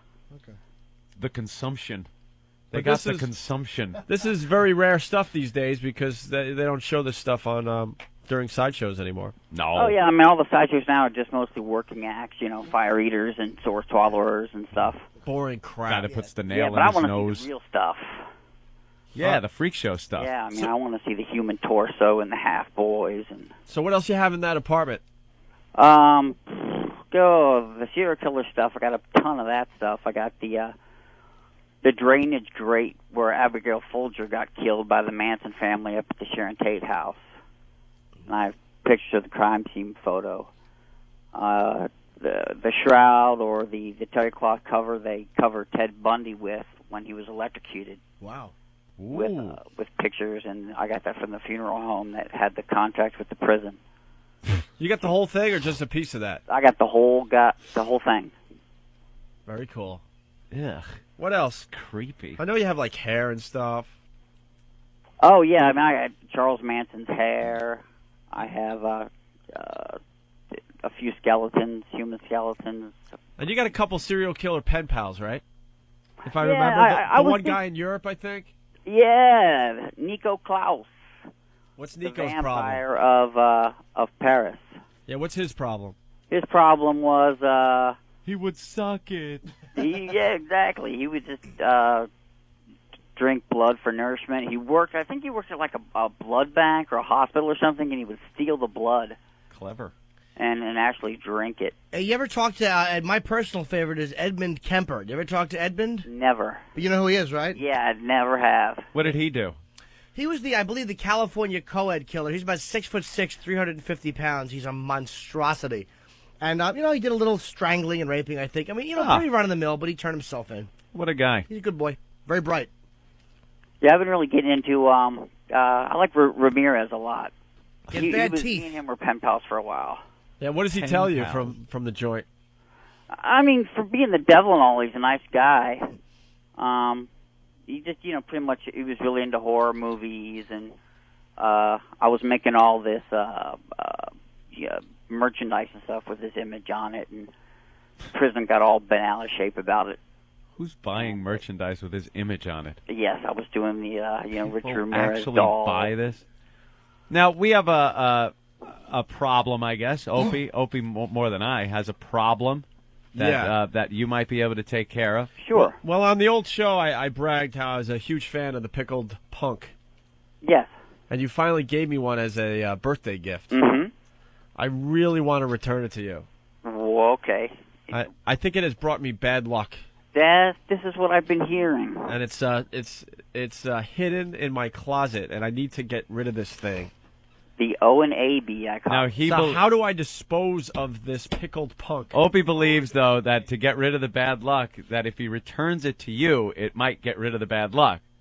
Using the Mr. Hanalei Tiki from the Brady Bunch theory, where you have to bring it back to the cave where it originated. Well, I will gladly accept it back. and it'll be good. Well, how do I get it to you? I can't FedEx it to you. No, I'll come pick it up. But you don't like leaving your apartment. Yeah, but a lot of changes are going on with me these days. I'm moving out of where I live now. How are you going to move all that stuff? Yeah. Oh my God! I just got to get out of this city. All right, where are you going to move to? I'm looking to get like a warehouse in Pennsylvania somewhere. What's the hardest part to move? The coffin full of dirt that you're going to sleep in? Yeah, probably. Or all the body parts. Well, the next time you're up here in New York, I got to hand this back to you. Yeah, I'll be up in New York probably this weekend. Oh, really? You doing a show? Well as all the weird serial killer and freak show stuff, I also have a huge collection of music and punk rock memorabilia. Right. You got some Ramones stuff, I think, if I remember correctly. Yeah, Johnny just died, and they're having a benefit concert for prostate cancer in the city. I think it's on Friday. Do you have his prostate? Nah. Figured he might. And I gave him a bunch of my Ramones collection to put on display. What a guy. All right. Sabbath or Ozzy stuff? No, nothing, huh? All right, well, come by Friday, and I'll do the handoff, all right? Okay, yeah, if I can't make it up there for some reason, I'll get in touch. Can I leave it on the stoop? Yeah. We should just leave it on the sidewalk. Nah. But you know what? That'll be a huge story in New York. Someone will take it, and your bad luck won't go away because it won't be returned. So, how was it bringing you bad luck? Just not ready to get into it. I got you, sir. A lot of crazy stuff has happened. Yeah, I will gladly take it back, and it'll be a good story. All right. I'll frame a whole show around it. All right. Thank you, Andrew. All right, thanks. Nice talking to you guys. Welcome back. I appreciate that. Okay. All right. Keith the Cop? No? Yeah, real quick. I just wanted to check with you. Is there a way to get in touch with you? Because when we take down the Norton apartment, I'm looking to sell maybe some prostitutes or something to you. Maybe I can get a couple bucks. Severed bosoms. Hey, where's the wiffle ball bat? Yes, Ben? Can I just add something about Jim's apartment? I recently went to Jim's apartment, and how funny it is that you have pictures of yourself with celebrities all the way into the bedroom. And it's like he's got them at different eye levels. I can tell, like, he's got him with Kiss. He can explain this, though. The more famous the person, the closer you have to get to his bedroom. Well, it's also, I have a lot of good ones up there. And I didn't know what to do in that little wall. Bought a little bookcase and some candles on the floor. But I decided to put some celebrity pictures up. He's quite the decorator for being the mess that he is, yeah. I'm not bad. And one main reason, to be very honest with you, this is going to sound very shallow, but I'm a nobody who poses for pictures with somebody. So when a girl comes over, you don't have to say, look, I'm a nobody and I annoyed them. Right. She just sees the picture, and she's much more likely to come into your room and be willing to take some seeds in the face. You think that builds you up a little? Yeah, I know it builds me up. I've actually had hookers stop and look at it, and I know they're not going to rip me off and play games. They think I have money, and they're going to be a regular with me. I'm telling you, it helps. I was actually shocked at how nice Jim's apartment was. Yeah, clean, nice view. Little Asian people clean it. Oh, wow, there it is. Oh, wow, look at that. Famous wiffle ball bat. When we There left WNEW, it is. that was a yellow wiffle ball bat. I see that it has a tint of green on it now. Ugh. Look, compare it to the brand new wiffle ball bat. There's a definite color change. It's in a glass case. This is the famous wiffle ball bat from many wiffle ball bat challenges. Look at all the lines on the thing. Yeah, the marks are still on it. Why are you putting on the gloves? I believe he's You're going to taking handle it the out. bat? He's going to yeah, take it out of its I did case. bring the proper protective. Andrew Gore would love this bat. He would make a whole display around it. Now, there are marks on it, depending on how deep it went inside the girls that were using it and involved in the contest. And I remember a couple of girls actually did backdoor with it. Yeah. With the hitting end, too. Yeah, with the hitting end, which is the fat end. Look at that line. Look at where this one is. And it's, wow. And it's marked A. Wow. As in A's. And they were screaming. Remember when Stinky went to administer it to one of the girls, and she was like, ow! And he's turning it. He was turning the bat, trying to get it to go deeper. What a trooper. So what are we going to do with the old bat? You got to display it in here somewhere. Everyone has to look at that. All right, and Put it up on the window, one of the window things. I agree. Maybe up above Steve. Yeah, it could go there. Yeah, let's put it over there. That is true. So when he comes in, maybe when the guy comes in, he's spinning shooby dooby doo. He has to look up at that and fight the urge to vomit. Well, the wiffle ball bat is in the house. Oh, that's great. I think it's going to take a while to get a girl to. Why you just break hold the the thing? ice. I would hold it. What's the problem? You'd hold it with your mouth, you disgusting mess. Oh, there's. Jimmy's kissing the fat end that was used. That's right. That just skeeved me out. I can't wait till we pull it out and it's got corn on it. John, what's up? Hey, how are you? Hey, buddy. Listen, before you guys give that back, you got the pickled punk. I think you guys should do. You should take it out of the jar and throw it at some hot chips. No way. It would probably fall apart. Yeah, I'm not touching. Yeah, that little arm would fall off and land on the console and fuck the volume up even more. You guys aren't curious on what it smells like or anything? No, not at all. I have no curiosity about that stuff. I just want it gone. It probably smells like formaldehyde. It's been, it doesn't have any odor to it, I guess. Just a medical smell. It's deeply disturbing. Artie from Yonkers wants to know, are you guys going to talk about GTA 4 before GTA 5 comes out? Did you see the trailer for the new Grand Theft Auto game? Thugs. It's like a Compton-based, L.A.-based game. Unbelievable. It's L.A., Vegas, and San Francisco, right? West Coast. West Coast, basically. West Coast. I wish we could say what we want to say and about that game. And it's supposed to be more violent than any of the other ones. We've talked to people involved in the game, and they're saying they're going to try to pull this from the shelves in instantly. Instantly, yeah. Yeah, I love those games, though. Well, they got the drive-by shootings and all sorts of stuff happening in that game. Multiple players. I start doing the missions, and then after about 5-6 missions, I'm done. And then I'm just going around beating people over the head. It's all about the motorcycle jumps. Yeah. Yep. Well, I like the cars, too, taking the cars over the jumps. And I try to get as much money as I can by running people over and then taking their money. That's fun. But yeah, I like the single shot. There's a little bit of skill. Single shot weapon. Like a pistol or something, direct hits to the head, so the head pops off and the blood comes out of the neck. You can't beat that in a game. Love the headshot. That comes out October 26th, I think. Yeah, later this month. I've been waiting for good games to come out, and in the meantime, I've gotten tied up in this goddamn online poker. Oh, my God. Oh, that's right. You're not gaming as much these days. I can't get off the poker. I'm kind of, addicted to it. Traitor. I play that online, and no, because it's real money. You play for real money. How do you know you're not being ripped off like a slot machine? That's what I am getting ripped off. Oh. It's not like anybody. I figured out, because as I'm playing, I'm going, now, how do they rip you off? Because I got my little account, and it's got money in it, and I play my poker, and if I win, more money goes into this little account and whatnot. But then I'm like, I understand how you never take money out. You don't go, oh, I won. Can you now send me a check for this money? You just keep playing. And you will keep playing until you lose your money. So it's not like you're winning anything. I'm saying you're playing against a computer poker. You're not playing like... No, you're playing against other people. But the computer is still distributing that. Right. So how do you know they're real people and not a couple of computer-generated people that is actually the company? I have no idea.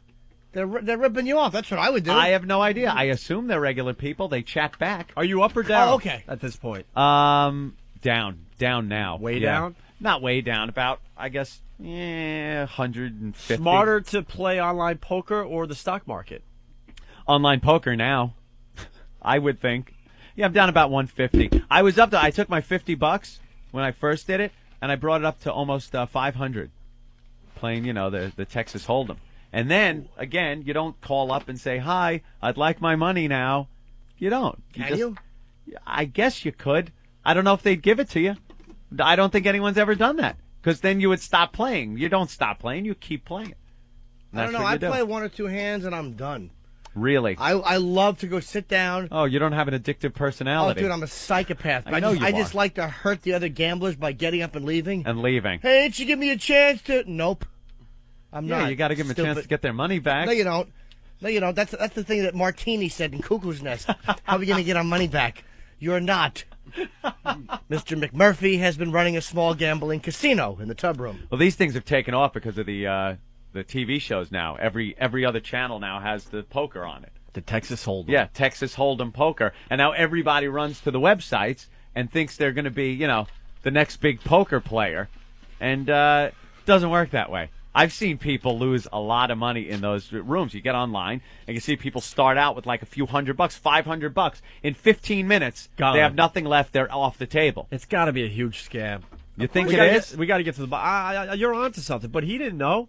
No, I assumed. I'm not sitting there like I didn't know. I assume that I'm being ripped off in some way, shape, or form. But I kind of enjoy sitting down there and, playing some poker. But I mean, when you play with real cards, right? A guy deals your cards. It's a guy dealing your cards. Whenever you play, I play in Vegas too on the machines, poker. Yeah. It's a computer generating the cards. Yeah. So the computer's not just doing it randomly. They're deciding when you win. Well, that's different. That's video poker's rip-off. different. This is supposed to be a random dealing of a deck of cards. I don't It's believe being that. dealt out to all the different players on the board. Oh, we had a guy that plays the online poker. I want to see what he thought about that. But I love the online. Is Steve drunk? He's drunk. You're drunk, Steve. He's playing and it's too Kenny low, so no one Rogers. can really enjoy it. At the window at the That was right on time. This is wacky. boredom overtook us, and he began to speak. I need all my buttons. You are back. gonna. You tried to get out of it, Opie. I need all my buttons back. You tried your best. You said, "I don't want to be." Now he's making decisions. Yeah. He needed Kenny Rogers in the middle of that break. Right.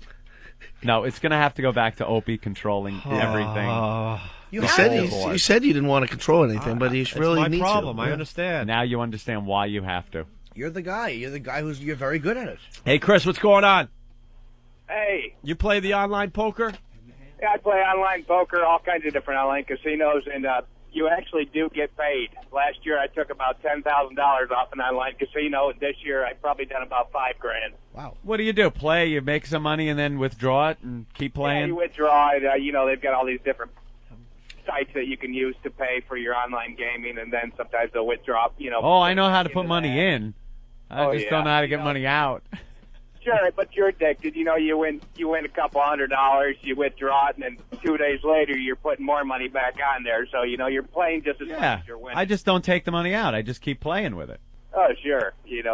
But Kinda fun. When you win like $5,000, you think you're something. You 5,000. What rooms are you going in? What limits do you play?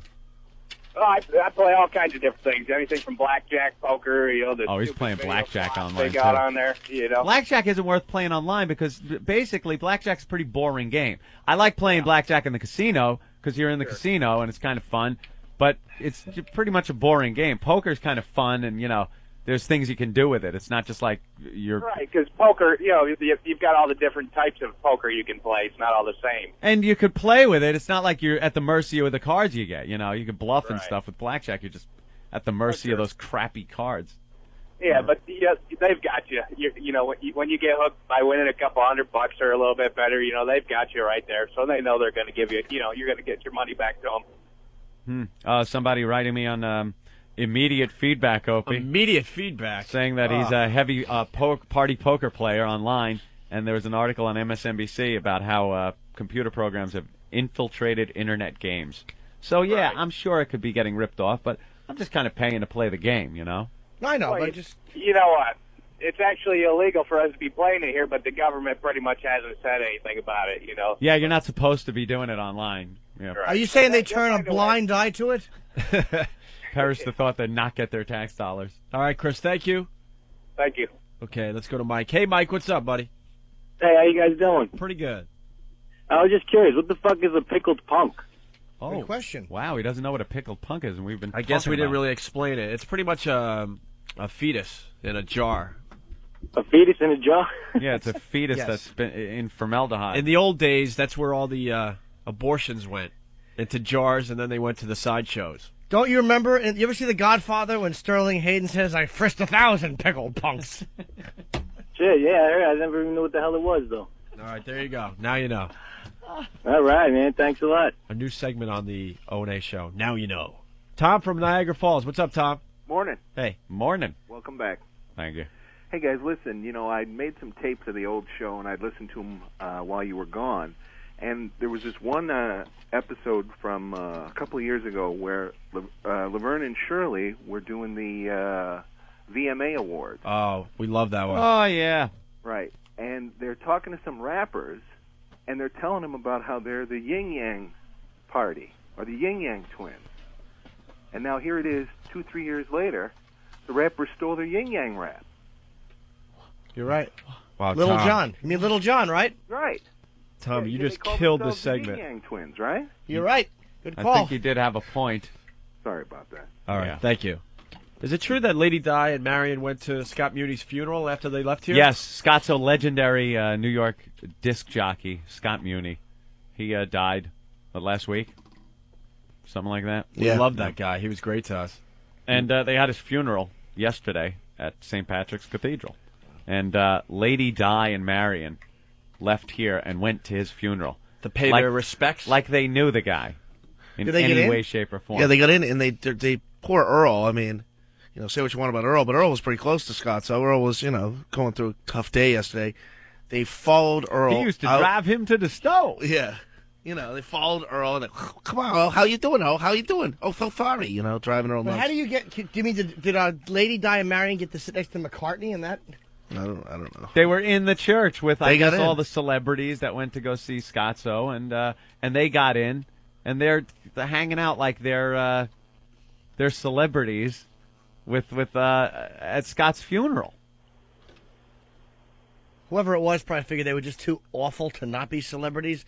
Like, these two are too awful to be real people. This has to be a thing. Pay my respects. Pay my respects. Oh, Bob liked the retarded Laverne and Shirley yesterday, though. Oh, he thought that was a really good segment. Then on we our should radio never show. have them on the show. Our agent now critiquing Yeah. our radio program. Now Putting that he his can hear little us in LA. ideas, his little ideas in Liked- on the show. Liked the retarded Laverne and Shirley, hated Frenchie. He's my agent, too, now. I know. So right. between all of us, he pretty much figures he has a 30% say on the show. Pretty much. Is that what he's doing now? Not really, because that would imply that your 220 and my 10 were somehow equal. And financially, I don't think it works out that way.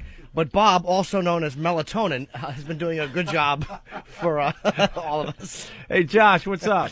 Hey guys, how you doing? Welcome back. Calling from Miami. What's going on? Not much. Just calling about the party poker. Yeah. And save your money. I can't tell you how many times I've been on with a 4 of a kind, 4 tens, 4 jacks. Person always has one better. I don't know. I've won some pretty good hands. The one with the one better, but never happened to me. So the one better you think maybe a computer thing generated by somebody who works for the company? Yeah, without a doubt. They're suckering in a couple of people because I think they get paid on the losses, a percentage of the losses per hand. Yeah, because I couldn't figure out how they make their money. If everybody sitting at the table is a real person subscribed somewhere, and they all have their own money, all you're doing is pretty much trade money back and forth with different people. So how does the company itself, the website, get its money? Is there a sign-up fee? No, I don't No. think there was. But I think every time that you lose, I believe they get a percentage of that loss. A very, very small percentage, but Where does the money come from? the money comes from you, from your loss. But my bet, if I lost $20 in a bet, a percentage is supposed to go to the website, but that $20 is going to somebody that just won the $20. But that person that just won might have just won $19.99. Now, I'm not 100% sure on that, but I'm most positive that's Not how it worked on the one I was playing on. No, you're obviously playing against a computer game. Believe me, I won some pretty good hands and, won the money and I've won everything. too, but I've lost more so than not by 2 people. Me and another guy going in battling each other. I have 4 tens. He has 4 queens. It happens. So are you saying that you think there's a bit of chicanery going on? Chicanery? Are you being hoodwinked? But I know what you're saying. You don't think the whole thing's on the up and up? you know what? I haven't played in about a year because of that, so maybe it's getting better. I think you're just a sore loser. Nah, I think it's a scam. You think so? Oh, yeah. Sounds to me, sir, like you might want to use your head for something other than a hat rack. Yeah, I definitely think it's a scam, and just want to say welcome back, guys. It's about time, and you can curse now. You're stopping yourselves every time. Don't worry about it. We only want to use the curse when it's appropriate. Right. That's true, but you know that you keep saying instead of shit, go for it. You'll feel better about yourself. Occasionally, yeah. Okay, thank you. Ladies and gentlemen, making his first appearance on the Opie and Anthony Show on XM Satellite Radio, it's Black Earl. Oh. Earl. Hello, guys. It's Earl. What's up, Earl? Oh, man. Are you allowed to be on our radio show? You still work for, what is it called now, Mix? Yes, I still work for Mix. Welcome back, guys. Thank you, Earl. It's been too long. I hear he works for them in a limited capacity, though, not in the way he worked for them when we were there. Right? How many hours do you work there a day? What, 10? I don't know. But you're there 10 a day? No, 10 a week, but he's still there 40 to 50 hours a week. Oh, okay. Right, Earl? I don't know.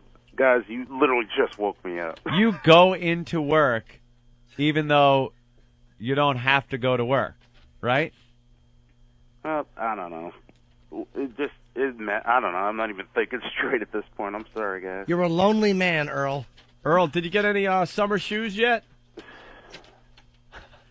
You want to watch this? Watch this. Ben, go ahead. All right, Ben wants to do this. I don't want to do it. You do it, Ope. Well, Ben and I went to a beach house over the summer, and he hung up. Did he hang up? Earl. Uh-oh. Oh, no. Look, he's angry. It took him not even a minute to get angry enough to hang up. Why did he hang up the phone? Oh, he doesn't like this story. He doesn't like the summer beach story that Ben and I have on him. He just showed up at a beach house with black socks and black dress shoes to go on a boat. Yeah, we went out on a boat. He didn't bring a bathing suit. And he didn't have a bathing suit, so he had black, khaki pants on and a black. That's why we call him Black Earl. Right, he always wears black. Why did he want to go? Did he want to dress comfortably on the boat because he thought that he was going to be forced into the bottom of it? Well, it's like you say beach house, you would think he would bring a bathing suit, and then he got mad because I didn't have a black bathing suit for him to wear. So he's like, "You don't have a black one?" I'm like, "Sorry, Earl, I didn't think about you." So we're tooling around there in Massachusetts on Ben's boat, and Earl's on the boat with his dress shoes and his black socks, and he's getting mad at us because we're making fun of him. Of course you are. Black dress shoes? Oh, he looked ridiculous. On a boat? And even better yet, as soon as we got out in the ocean, I turned around and looked it up. We went flying at about 40 miles an hour right at a lobster boat's wake, and all you hear is, Ben! Slow down! Was he leaving scuff marks on the boat? Well, he brought a bag for his shoes. Oh, because I was going to say, you're supposed to have... Scuff marks is nothing compared to the boat slamming into a pole because... This is one of the funniest because things. Earl didn't know how to push off. Now, they were telling Earl to push off because they're going between two, I guess, stanchions. But yeah, we're going under a bridge. Yeah, and that are pretty close together. It's a tight squeeze. Tight squeeze. What you want to do is get a couple of guys up on each side of the boat by the front, and when you're going through, if you get a little closer and you're going to knock one of the stanchions, push off, right? So they tell Earl to push off because the boat's heading toward one of these stanchions. Earl grabs the edge of the boat while he's in right, and starts pulling, trying to pull the boat away from the... Imagine, if you will, standing in the boat, grabbing the edge of the boat and pulling on it and thinking it's going to move the boat. That's like the cartoons where you put the sail on your back and go and think it's going to move you forward. It's cartoon logic. He was using physics. Cartoon logic. Wow. Unbelievable. He had no clue that wouldn't pull the boat over. So he doesn't want anything to do with us. Why would he be mad at that story? That's not a bad story. Oh, he gets... Well, that's Steve. Steve asked him about it a couple days later. Yeah, that wasn't fun. Earl likes to... Earl didn't want to be reminded of it, so Ben told me about it. I brought it up very casually, and Earl flew off the handle in classic Earl fashion, throwing things around the room. He is so angry. Yeah. He is constantly angry. We didn't even get to ask him about Scotzo's funeral. I know, and that's why we want him on the show. Wanted to know Call him back. Call him back. Tell him we'll be nice to him. Oh, he's calling my cell phone. Hang on there. I wanted to know. All right, hold on. Hey, Earl, we'll call you on the other line, Earl. Wait, ask him what the problem was. What's the problem, Earl? Oh, he got cut off. Yeah. You didn't get cut off. He always says has that an when he hangs up. excuse. Yeah. When he hangs up, he always goes, "Oh no, I was cut off." I was cut off. Who's this? Who's this? Hello? It's Earl. No, that's not Earl. All right, he's calling back. Someone on delay. Yeah, remember, turn down your radio. But, what else was funny is Ope and I got about a mile offshore, and we just cut the engine and just both jumped off the boat. Earl's like, what am I supposed to do? I don't know how to swim. And the boat's just, just going along. Really busting apart those stereotypes, not knowing how to swim. Even better, Ope ordered oysters at lunch in fabulous Situate Harbor there in Massachusetts, and Earl was afraid of the oysters. He's never seen seafood before. What? Yeah. He was like, what the hell are those things? What kind of a homoerotic time did you and Ope have together, going on the boat and ordering seafood in Massachusetts? Did you take a little flight to the Cape, you fucking Marys? What, to P-Town? We picked up Parento. Earl, what happened to your phone? I have no idea. Did you hang up on us? Be honest. No, Opie, you woke me up. I'm just sitting here. All right. Well, we just told the beach story that gets you all pissed off for some reason. I don't know why. Oh, there's no reason to really get pissed off. I had no idea we were going to spend the day on a boat. Earl, it's Steve. You remember when I brought that up at NEW and you freaked out? You started screaming. You were yelling at me. You were yelling at Fabby. Remember? Can Earl hear you? Earl? No, I didn't hear a thing, guys. We really got to figure out all these buttons. We got to figure it out. Steve was talking to you, Earl. All right, forget it. How was the funeral yesterday? It was as far as funerals go, it was very nice, except for when the funeral actually ended. And who was there? What kind of celebrities? Honestly, I mean, I just saw a lot of old friends, but there were two people I really did not want to see. The retarded Laverne and Shirley? Oh, yeah. Were they causing a scene? Not causing a scene. It was just like, you're leaving. It's this highly emotional moment, and you're trying to catch up with people you haven't seen in years, and just trailing me like bad tissue paper is these two mutants. Hey, Earl, I got to bring up an observation. I think Ed's going to be with me on this one. You sound extra black in the morning. Does it take a while to get your white voice going? No, I mean, you hear I his... woke up. I know, you sound a little more... You sound extra black in the morning. Extra black? That's one of the funny Anyone else? Do you notice that, Ed? It might be because he's not hanging around with us anymore. I think what Opie's saying is basically that when you wake up, there's a shiftless sound. Oh, my God. That's what Opie's saying. I'm not saying that. I think that it's is horrible. Hey, Earl, we're trying to get you a job at XM Satellite Radio. Well, that would be nice, guys. What would you like to do here? The public file? Doesn't have to be done? The studio needs decorations. Maybe you can hang some pictures for us. You have experience at that, Earl? You guys are just extra awful now that you're on XM, aren't you? Extra awful. That's what the X is for. That's right. All right, let's say goodbye to the golfer. And how's the Black Rock Coalition coming along? Oh, it's going great. We actually we have a show tomorrow night. You do? Yeah, at Joe's Pub here in New York City. Oh. Meet Earl. All right, Earl, you just brought the show to a screeching halt. We thought you had a little more for us today, but... I'm sorry, guys. You literally just woke me up. I mean, I've just had the... God forbid you get up before 9:30. I just had the longest week of my life, and I'm just trying to, start over. All right, hang in there, Earl. We'll talk to you soon, okay? All right, guys. Welcome to XM. Thank you. Thank you, Earl. All right. She's cute. The girl on TV right now, Kev just pointed out, is that little... Ugh! That stump is really awful. Bethany Hamilton. Oh, the surfer that got her arm bitten off by a shark. I don't mind that, because that's one less you have to hold down. But my question is, can you have to wear a tank top with that awful... Wow. It looks like a giant thumb on her shoulder. That really is bad. Horrendous. I like her brace face, though. Yeah, I like That's braces. nice. I like them. But I don't like that one arm. I don't like her confidence with one arm. Like, I've got one arm, and I'll be proud of it. It's awful. Cover it. Wear the tank top. She's already surfing again, too. Yeah. And winning competitions. Get out. Yep. She's winning? I swear to one God. arm. I understand her and McCartney's wife were... What? I don't know. I didn't have a funny thought to follow it up. I thought that the two amputees put together would be humorous enough, but I was dreadfully wrong. All right, with that, we have to... I don't know why we have to take breaks if we don't have any sponsors. I don't really get that. To get used to it, it's a timing thing, I think, that the company wants. Oh, really? I have no idea. I just wanted to All right, add something. we got this feedback thing. You can get to it through opieandanthony.com, and I think we're ready to play What Did We Learn on the Opie and Anthony Show. Oh, it was an educational show today. So we'll read some of those next. Dude. 6 monkeys at a turd throwing party. The Opie and Anthony Show. Because we used to have empires. Oh, yeah, we used to. Everyone had an empire. France and Spain and Britain and Turkey, the Ottoman Empire, full of furniture for some reason. and the Austro-Hungarian Empire, famous for fuck all. All they did was slowly collapse like a flan in a cupboard. And the German Empire, very Prussian, very organized, always building an empire, build an empire, Einstein, build an empire. And then they'd celebrate with the World War and then lose the whole fucking empire by the end of the war. Then the 30s, Hitler, Czechoslovakia, Poland, France, Second World War, Russian front, not a good idea. Hitler never played Risk when he was a kid. Because we know it was impossible to hold on to that Asia, Eastern Europe area, wasn't it? You know, in Risk, 7 extra men. We've all played it, 7 extra men at the beginning of every go for that Asia bit, but you could never hold it, could you? Azerbaijan would fuck off somewhere, and then fucking Siberia. Come on, Ukraine, hang on there, fuck it.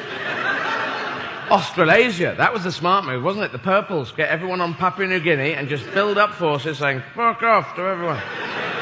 You'd never attack anyone, you just get bigger and bigger and bigger. Yes. And I think America, because you're the new Roman Empire, you know that? Yeah. There's no other big, country, you're the Roman Empire now. There's no one else going, really. China's there, big and large, but they're just trying to do a bit of housekeeping at the moment, and so you've got vomitariums and orgies to look forward to. I think you've already covered orgies, but vomitarium's the future. Or maybe that's in the bulimic area, I don't know. But, because I get the impression that America, after the Second World War, would really like to have built up an empire, but, everyone else in the world was going, well, you can't now, we've just given that up, Television networks are going online. I'm Kevin Eby with Chip Talk. It's the start of the fall television season, and the networks are rolling out a number of new shows. But some of those shows aren't so new, at least if you have a high-speed internet connection. This season, the Warner Brothers Television Network began testing some of its new shows on the internet, previewing them online as much as a month before they first showed up on the primetime lineup. The idea of previews is not new. TV networks and movie studios often invite select audiences to rented theaters to watch shows before they're generally available.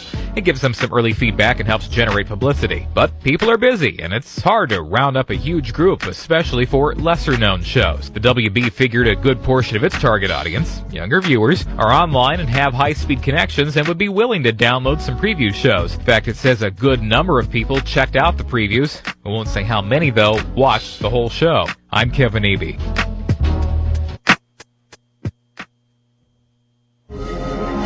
Spirit is invisible. It is soundless. Liquid metal can make you deaf and your ears might bleed. It is without texture, without taste, without smell. It is dimensionless, spaceless, and timeless. Channel 42! Ow, my throat hurts. Liquid Metal, one of 100 channels on XM satellite radio. XM 46. Moments after the Jimi Hendrix Experience reduced the stage to ashes at the Monterey Pop Festival in 1967, it was clear Jimmy's incendiary guitar playing had finally converted the American audience to his electric vision. Jimmy first took up the guitar in his early teens, religiously jamming to blues heroes Muddy Waters and Robert Johnson. The Jimi Hendrix Experience. Top tracks, XM 46. Was in a vestibule at St. Pat's doing ass sex. Lick, lick, lick, lick, lick. Sounds great. Complete whores. Opie and Anthony got this couple to have sex in New York's St. Patrick's Cathedral. Desecration against the church is disrespectful. It's a true sacrilege. It was just a joke. Opie's fault again. How can we blow up our lives today? You rocking sex. Uh-oh, we're in it again. They hire people who are artists to do a certain thing, and then when they go too far, they suddenly wash their hands of them if they feel the heat is too heavy. Opie and Anthony should not have been fired. Technically, we didn't get fired. They probably shouldn't have hired them in the first place. Exiled radio hosts. They had been fired in Boston after announcing that the mayor was killed. Another prank. And I go, Anthony, I got a great idea today. We're going to tell the whole city of Boston that the mayor died in a fiery car crash while he was on vacation in Florida. What do you think? Oh my God, is this a bad one? Oh! It just gets worse and worse. Everything just went right down the crapper. Can I just say fuck? Yes! The duo is signed on with XM Satellite Radio. Thank God. Yeah, we'll make it work. Oh, what a glorious day. It's all about me. I play golf with old guys. I am a grinning idiot. Act. Hey, it's Opie and Anthony. We're back now at the new Climate Radio. Ho, ho, Opie. Thank you. show. You don't go to CNN for dick jokes. Don't come to O&A for hard-hitting news. Я обожаю Opie and Anthony. 私は Opie と Anthony 毎日聞きます。 Opie's хуй большой и красивый. I don't know. Your mom's box. The Opie and Anthony Show. We stink.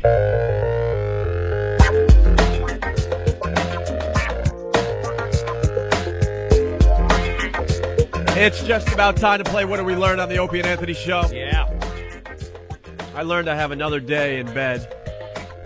Oh, really? Still sickly, Opie? Not as bad as yesterday. Mm-hmm. You told me it would be a 3-day thing, right? Yeah, you get it really bad. One day it's really, really bad. This is the worst cold I've ever had in my life. Yeah, awful. Just snot like a faucet. Norton, you learn anything today? No, but if you'd like me to come over maybe later, rub something on your back. A little Vicks? Vicks Vapo Rub on his chest. On your hairless blonde chest. Ugh. Little pink nipples. Ugh. Hey, Larry from New Orleans, what's up? Yo, I learned that Anthony hates Bush. Very good. I think he just dislikes it. Hate's a strong word when it comes to Bush. I hate Bush. Oh, you did it? No, I didn't really say that. I don't think he hates Bush. No, I think Bush is a liar. Speaking of New Orleans, we got to find Tom. We have to find Tom, see if he's still alive. Our old pal from our old radio show. Yeah, he got canned. Huh? Doesn't Tom share an office with Guy Bannister? They let you drink right here in the airport. He got after our whole thing. He would prank call me, going, "Yeah, take your order, please." You know, like joking around with me. And then, like 2 weeks after we got canceled, he got fired from his second radio job down there. Yeah. You know, we're gonna have to talk about New Orleans maybe tomorrow. Mm-hmm. Yeah. That whole story is just legendary with Tom that ran the station and when we went down there to do beer. Mardi Gras. We broadcast live from Mardi Gras and just were drunk. We almost got kicked out of Mardi Gras because the girl was giving the BJ live on the show. Yeah. No one gets kicked out of Mardi Gras. We just about did. Mm-hmm. Inflicting wounds on people with those god-awful beads. Yep. Hey, Mike from Staten Island, what did you learn? What's up, guys? Welcome back. Opie, sorry about your loss, man. Oh, thanks, bro. I learned for some reason colored people are now called golfers. Colored? What decade are we living in? I'll see you guys later. You guys colored. All right. Someone figured that out. Henchman from Brooklyn, I learned that there are still some things O&A can't talk about, like video games. Well, when it comes to Grand Theft Auto, the new game, we got some things we do want to say. But Some things going on. But we kind of signed some things. Yeah. That's all we're trying to say if you think about it. Has really. nothing to do with, FCC or anything like that. Don't worry about it. We'll spill the beans when the game comes out. Harry from Long Island, I learned today that Black Girl's phone service deteriorates with how angry he gets. Very true. I don't know what happened, guys. He hung up on us. John from Maryland, what's up? Hey, I learned today that I really missed cigarettes, coffee, and O&A. Cigarettes, coffee. Why the cigarettes and the coffee? You gave that up? Pretty much. But nothing beats listening to you guys with cigarettes and coffee unless it's beer and Jack Daniels. All right. Thank you, John. Thank you. Thank you, sir. See, Eric, if you write what they learned on the screen, then I could do some editing. And I could pick the better ones. And then we look like radio superstars. Geniuses. We look like radio superstars at our old job because we had it all figured out. It all the was tricks so of the trade. all figured out. All the tricks of the trade. We had that bad equipment working. All Remember right. that? Larry from Jersey, I learned that Anthony doesn't think he ever paid for sex but had an expensive three-way. Sam Smith from Jersey, I learned today, though impressive, Jim's mule doesn't measure up to Ant's fever junk. Fever junk, yeah. Philly checking in. Right on. Johnny, today I learned that your show is still hard to effing hear. Paul from North Carolina, I learned on the road to rebuilding the show, today was one more gooder. One more gooder. It wasn't bad. We added What's in My Pants today. It was nice. Tomorrow we're going to try to find some stoners that are smoking their pot nice and early for Stoner Spelling Bee. I like touching on familiar ground. But if you're smoking the pot really early in the morning, you think they could afford the XM satellite radio? Something to think about for tomorrow. You could just say it. Big Kev has one. I learned that the C in Steve C is for combative. Yes, we did learn that. Andy from Vermont, what's up, buddy? Hey, how you doing, Opie? He's all mad back there now. Look at him. He needs a martini. He's just about ready for his first martini of the day. Poor Steve. What's up, Andy? What I learned today was not only do Opie and Anthony have the broadcast audience of a college radio station, but the production value of one, too. And the equipment. This is state-of-the-art equipment. Someday we're going to figure this out. You can throw in the advertisers, too. How'd you guys land that XM radio ad? Pretty good. Is that all they got when we go to break? That's right. Advertisements for something that people already have. We're sponsored by XM. Nice. All right. Thanks, Andy. Thank you. Okay. Eric from Jersey, I learned today that you can put the word teen in front of anything to make it sound better. You got another example of that, Anthony?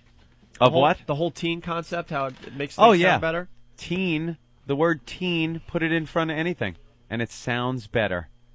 Although somebody put man boobs on immediate feedback, and teen man boobs, I think he might have found one that doesn't quite work. Yeah. But it does sound better than regular man boobs.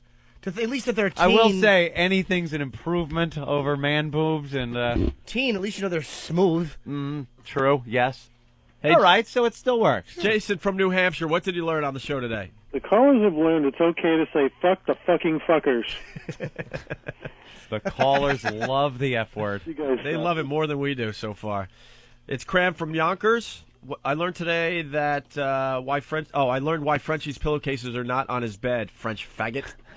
And Peter from Brooklyn, I learned the invisible man hung up on Earl's phone. Have a couple of examples here, Opie, from immediate feedback. Jesus.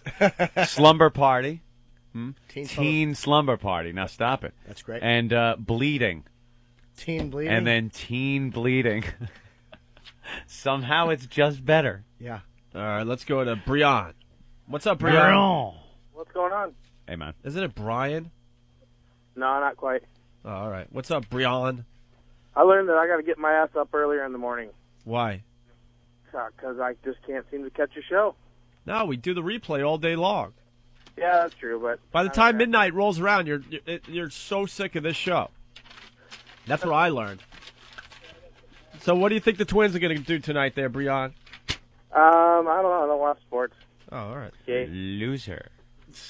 All right. Not you, the Twins. Thank you, Brian. Thanks, dude. But you too. Cage from Long Island. I learned today Anthony can't turn anything on. I learned the studio needs some posters. I learned Bob hates Frenchie. I learned Norton's breakfast looked like puke, and he's a master decorator. Is this Bob Kelly? The Bob Kelly? Yeah. Oh, is that Bobby from? Yeah. Is he listening every day? He should just call the show. Yeah, he also commented on your poker. Said you're terrible to play poker with. The worst I did guy. play with that dumb Bob, and he had. Well, this is what he wrote about you. Fucking nervous, thin-lipped idiot. He should just call the show with this instead of writing it on the feedback. Bob doesn't, Bob's, he's just like, all right, I'll call eventually. Bob Kelly writes, Jim Norton is the fucking worst person to play poker with. He wins one big hand 5 minutes in the game and cashes out all his chips, runs upstairs to use your money to pay a hooker to drop logs on his chest. Oh, yeah. By the way, RobertKellyLive.com. That's Bob. Self-plugging jackass. That is him. And STD from Long Island writes, I learned that Michael Jackson is smart. The young boys are extra hairless with cancer. Excellent. Are we about done with this thing? We have a few more minutes yet. I'd hate to cheat people out of a few minutes of the show. Here it goes. Go ahead, Jim. I don't have anything to say at all. Yeah, you do. Don't you have something to say about Albany? Who cares about Albany? Dude, I'm about being with you. That stupid Palace Theater gig in Albany on Friday means nothing to me. Do I care if you can go to Ticketmaster and get tickets? Big deal. Me, Bobby Slayton, Jim Florentine, who gives a shit? Rich Voss, you stay home in Albany on Friday. Forget the Palace Theater. AG from he's D.C., sincere. he learned that O&A are brought to you by George Carlin. A lot of George Carlin bits today. Yeah. I'm sure they'll fix that in the replay, and it'll be all dice. I think they change them or something. They do change them right in between. Yeah, someone told me. So when we comment on them, when we come back, we sound like idiots. Yeah, which we do anyway. Cringe box from the Empire State Building. I learned that streaming the show to hillbillies can have unpredictable results on the phones. Phil from Philly, I finally learned why my sack looks like 2 hard-boiled eggs in a wet sock when I'm sick. Hey, that's good, bro. And Tom from Paramus, I learned today not to go fishing with your friend and then go to his house for a sleepover, no matter how straight you think he might be. There you go. All right. I think we're done. So tomorrow on the show, Whip 'em Out Wednesday. Our first Wednesday back. You know, we got to start the whole Whip 'em Out Wednesday phenomenon from scratch again. All over Because we again. don't have the WOW stickers. They promised me WOW stickers, I don't know, a month ago. Yeah. There was supposed to be something right on the XM Radio website where you just leave your address and they would send out the WOW stickers. I don't think that's set up yet, is it? No? No. All right, so we're going to have people make their homemade signs, I guess. And if you don't know what Whip 'em Out Wednesday is all about, you'll have to tune in the show tomorrow, right? Yep. Okay. Jersey Ollie writes, I learned amputees and tank tops are easier to hold down. Doughboy from New Brunswick, I learned that Opie's first dump in 2.5 days was only a nugget. I've popped 2 nuggets so far today. Bill from Northern VA, I learned that black girl is blacker in the mornings. And what else are we doing? We're going to try the stoner spelling bee? Yeah, I think our top priority, though, is getting these sound things right. We got to get our sound levels right. Well, they're going to work on it. Look at all these guys around here. One guy's Are they climbing all ready into to the go? ceiling. Yeah, they're ready to run in here. And what does the Gary Shanley-looking guy do who kind of runs the whole place in the blue shirt? What does that psychopath do? We're going to do the IDs at 10:30, and he smiles at me, and I walk away. He's an uncomfortable, weird guy. Who is he? That's Bruce. He's going to kick your ass, bro. Bruce has been very nice. He's a very nice guy, but I don't know who he is. He's frightening. I want to make it clear that I haven't made fun of anyone that works here yet. Neither have I. I just want to know who he You made fun was. of everybody. You made fun of the Frank's Place guy. That guy's terrific. I have nothing against him. You made fun of Bruce. I like Bruce. I just didn't know who he was or what he did. I just know that he I made fun of the building guy. All right, Steve is saying we got to get the hell out of here, so... He was just pointing like up. he knows. I thought he was ordering a drink. He put one finger up. I thought he was saying bartender. That's what the C stands for. Could I please have another? We'll see you tomorrow at 6, or if you missed this mess and you're just tuning in, stick around. We're going to replay the show now. Sure. All right. Opie and Anthony. I saw them in the hall once. They looked like they had small packages. This is the best show ever. The Opie and Anthony Show.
My parents never taught me anything about sex. I remember when I had my first wet dream, and it was a real legitimate wet dream. No masturbating. I didn't even know what masturbating was yet.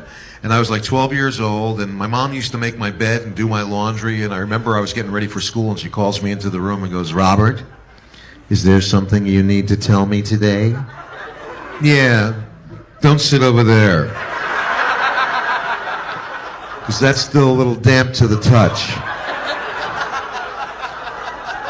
And my mother goes, "You know what happened? You had a nocturnal emission." "A what?" "A nocturnal emission, you know." And I said, "No, what are you, with the space program?" I'll tell you the first time I heard about masturbating. It was from my friend Alan. I was 13 years old. I was at this kid's house, and out of nowhere, he admits to me that he jacks off in his socks. Oh yeah, look, girls are going, "Ah," and the guys are like, "Yeah." So,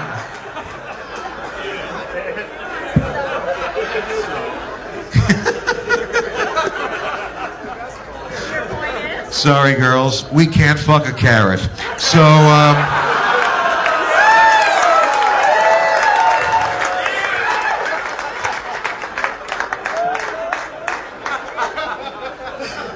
He says he fucks his socks. And I'm thinking, I'm very open-minded. I really am. But, you know, how do you get in the mood to fuck your sock? I mean, what are you, on the bus on the way home from school going, hey, wait till I get you in bed later. You're going to get it good, you Argyle, you. Take it down to the heel, you sweat sock. And you don't know me, but, you know, I'm very particular when it comes to sex, and I ain't fucking a sock I just took off my foot. So that means I gotta go to the dresser to pick out a clean sock to fuck. Forget it. It's just too complicated. Because you don't know me. I'll be standing there going, do I want to fuck something dressy or something casual? And, you know, do I gotta wear a tie if I'm fucking the dress sock or...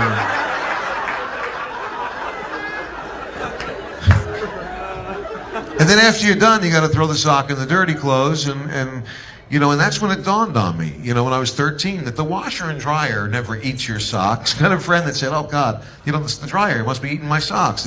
No, you only fucked one sock. That's why there's only one sock in the dryer.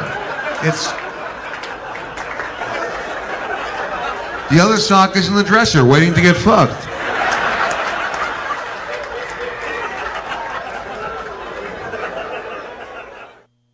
100 channels of crystal clear digital audio, XM satellite radio. Radio to the power of X.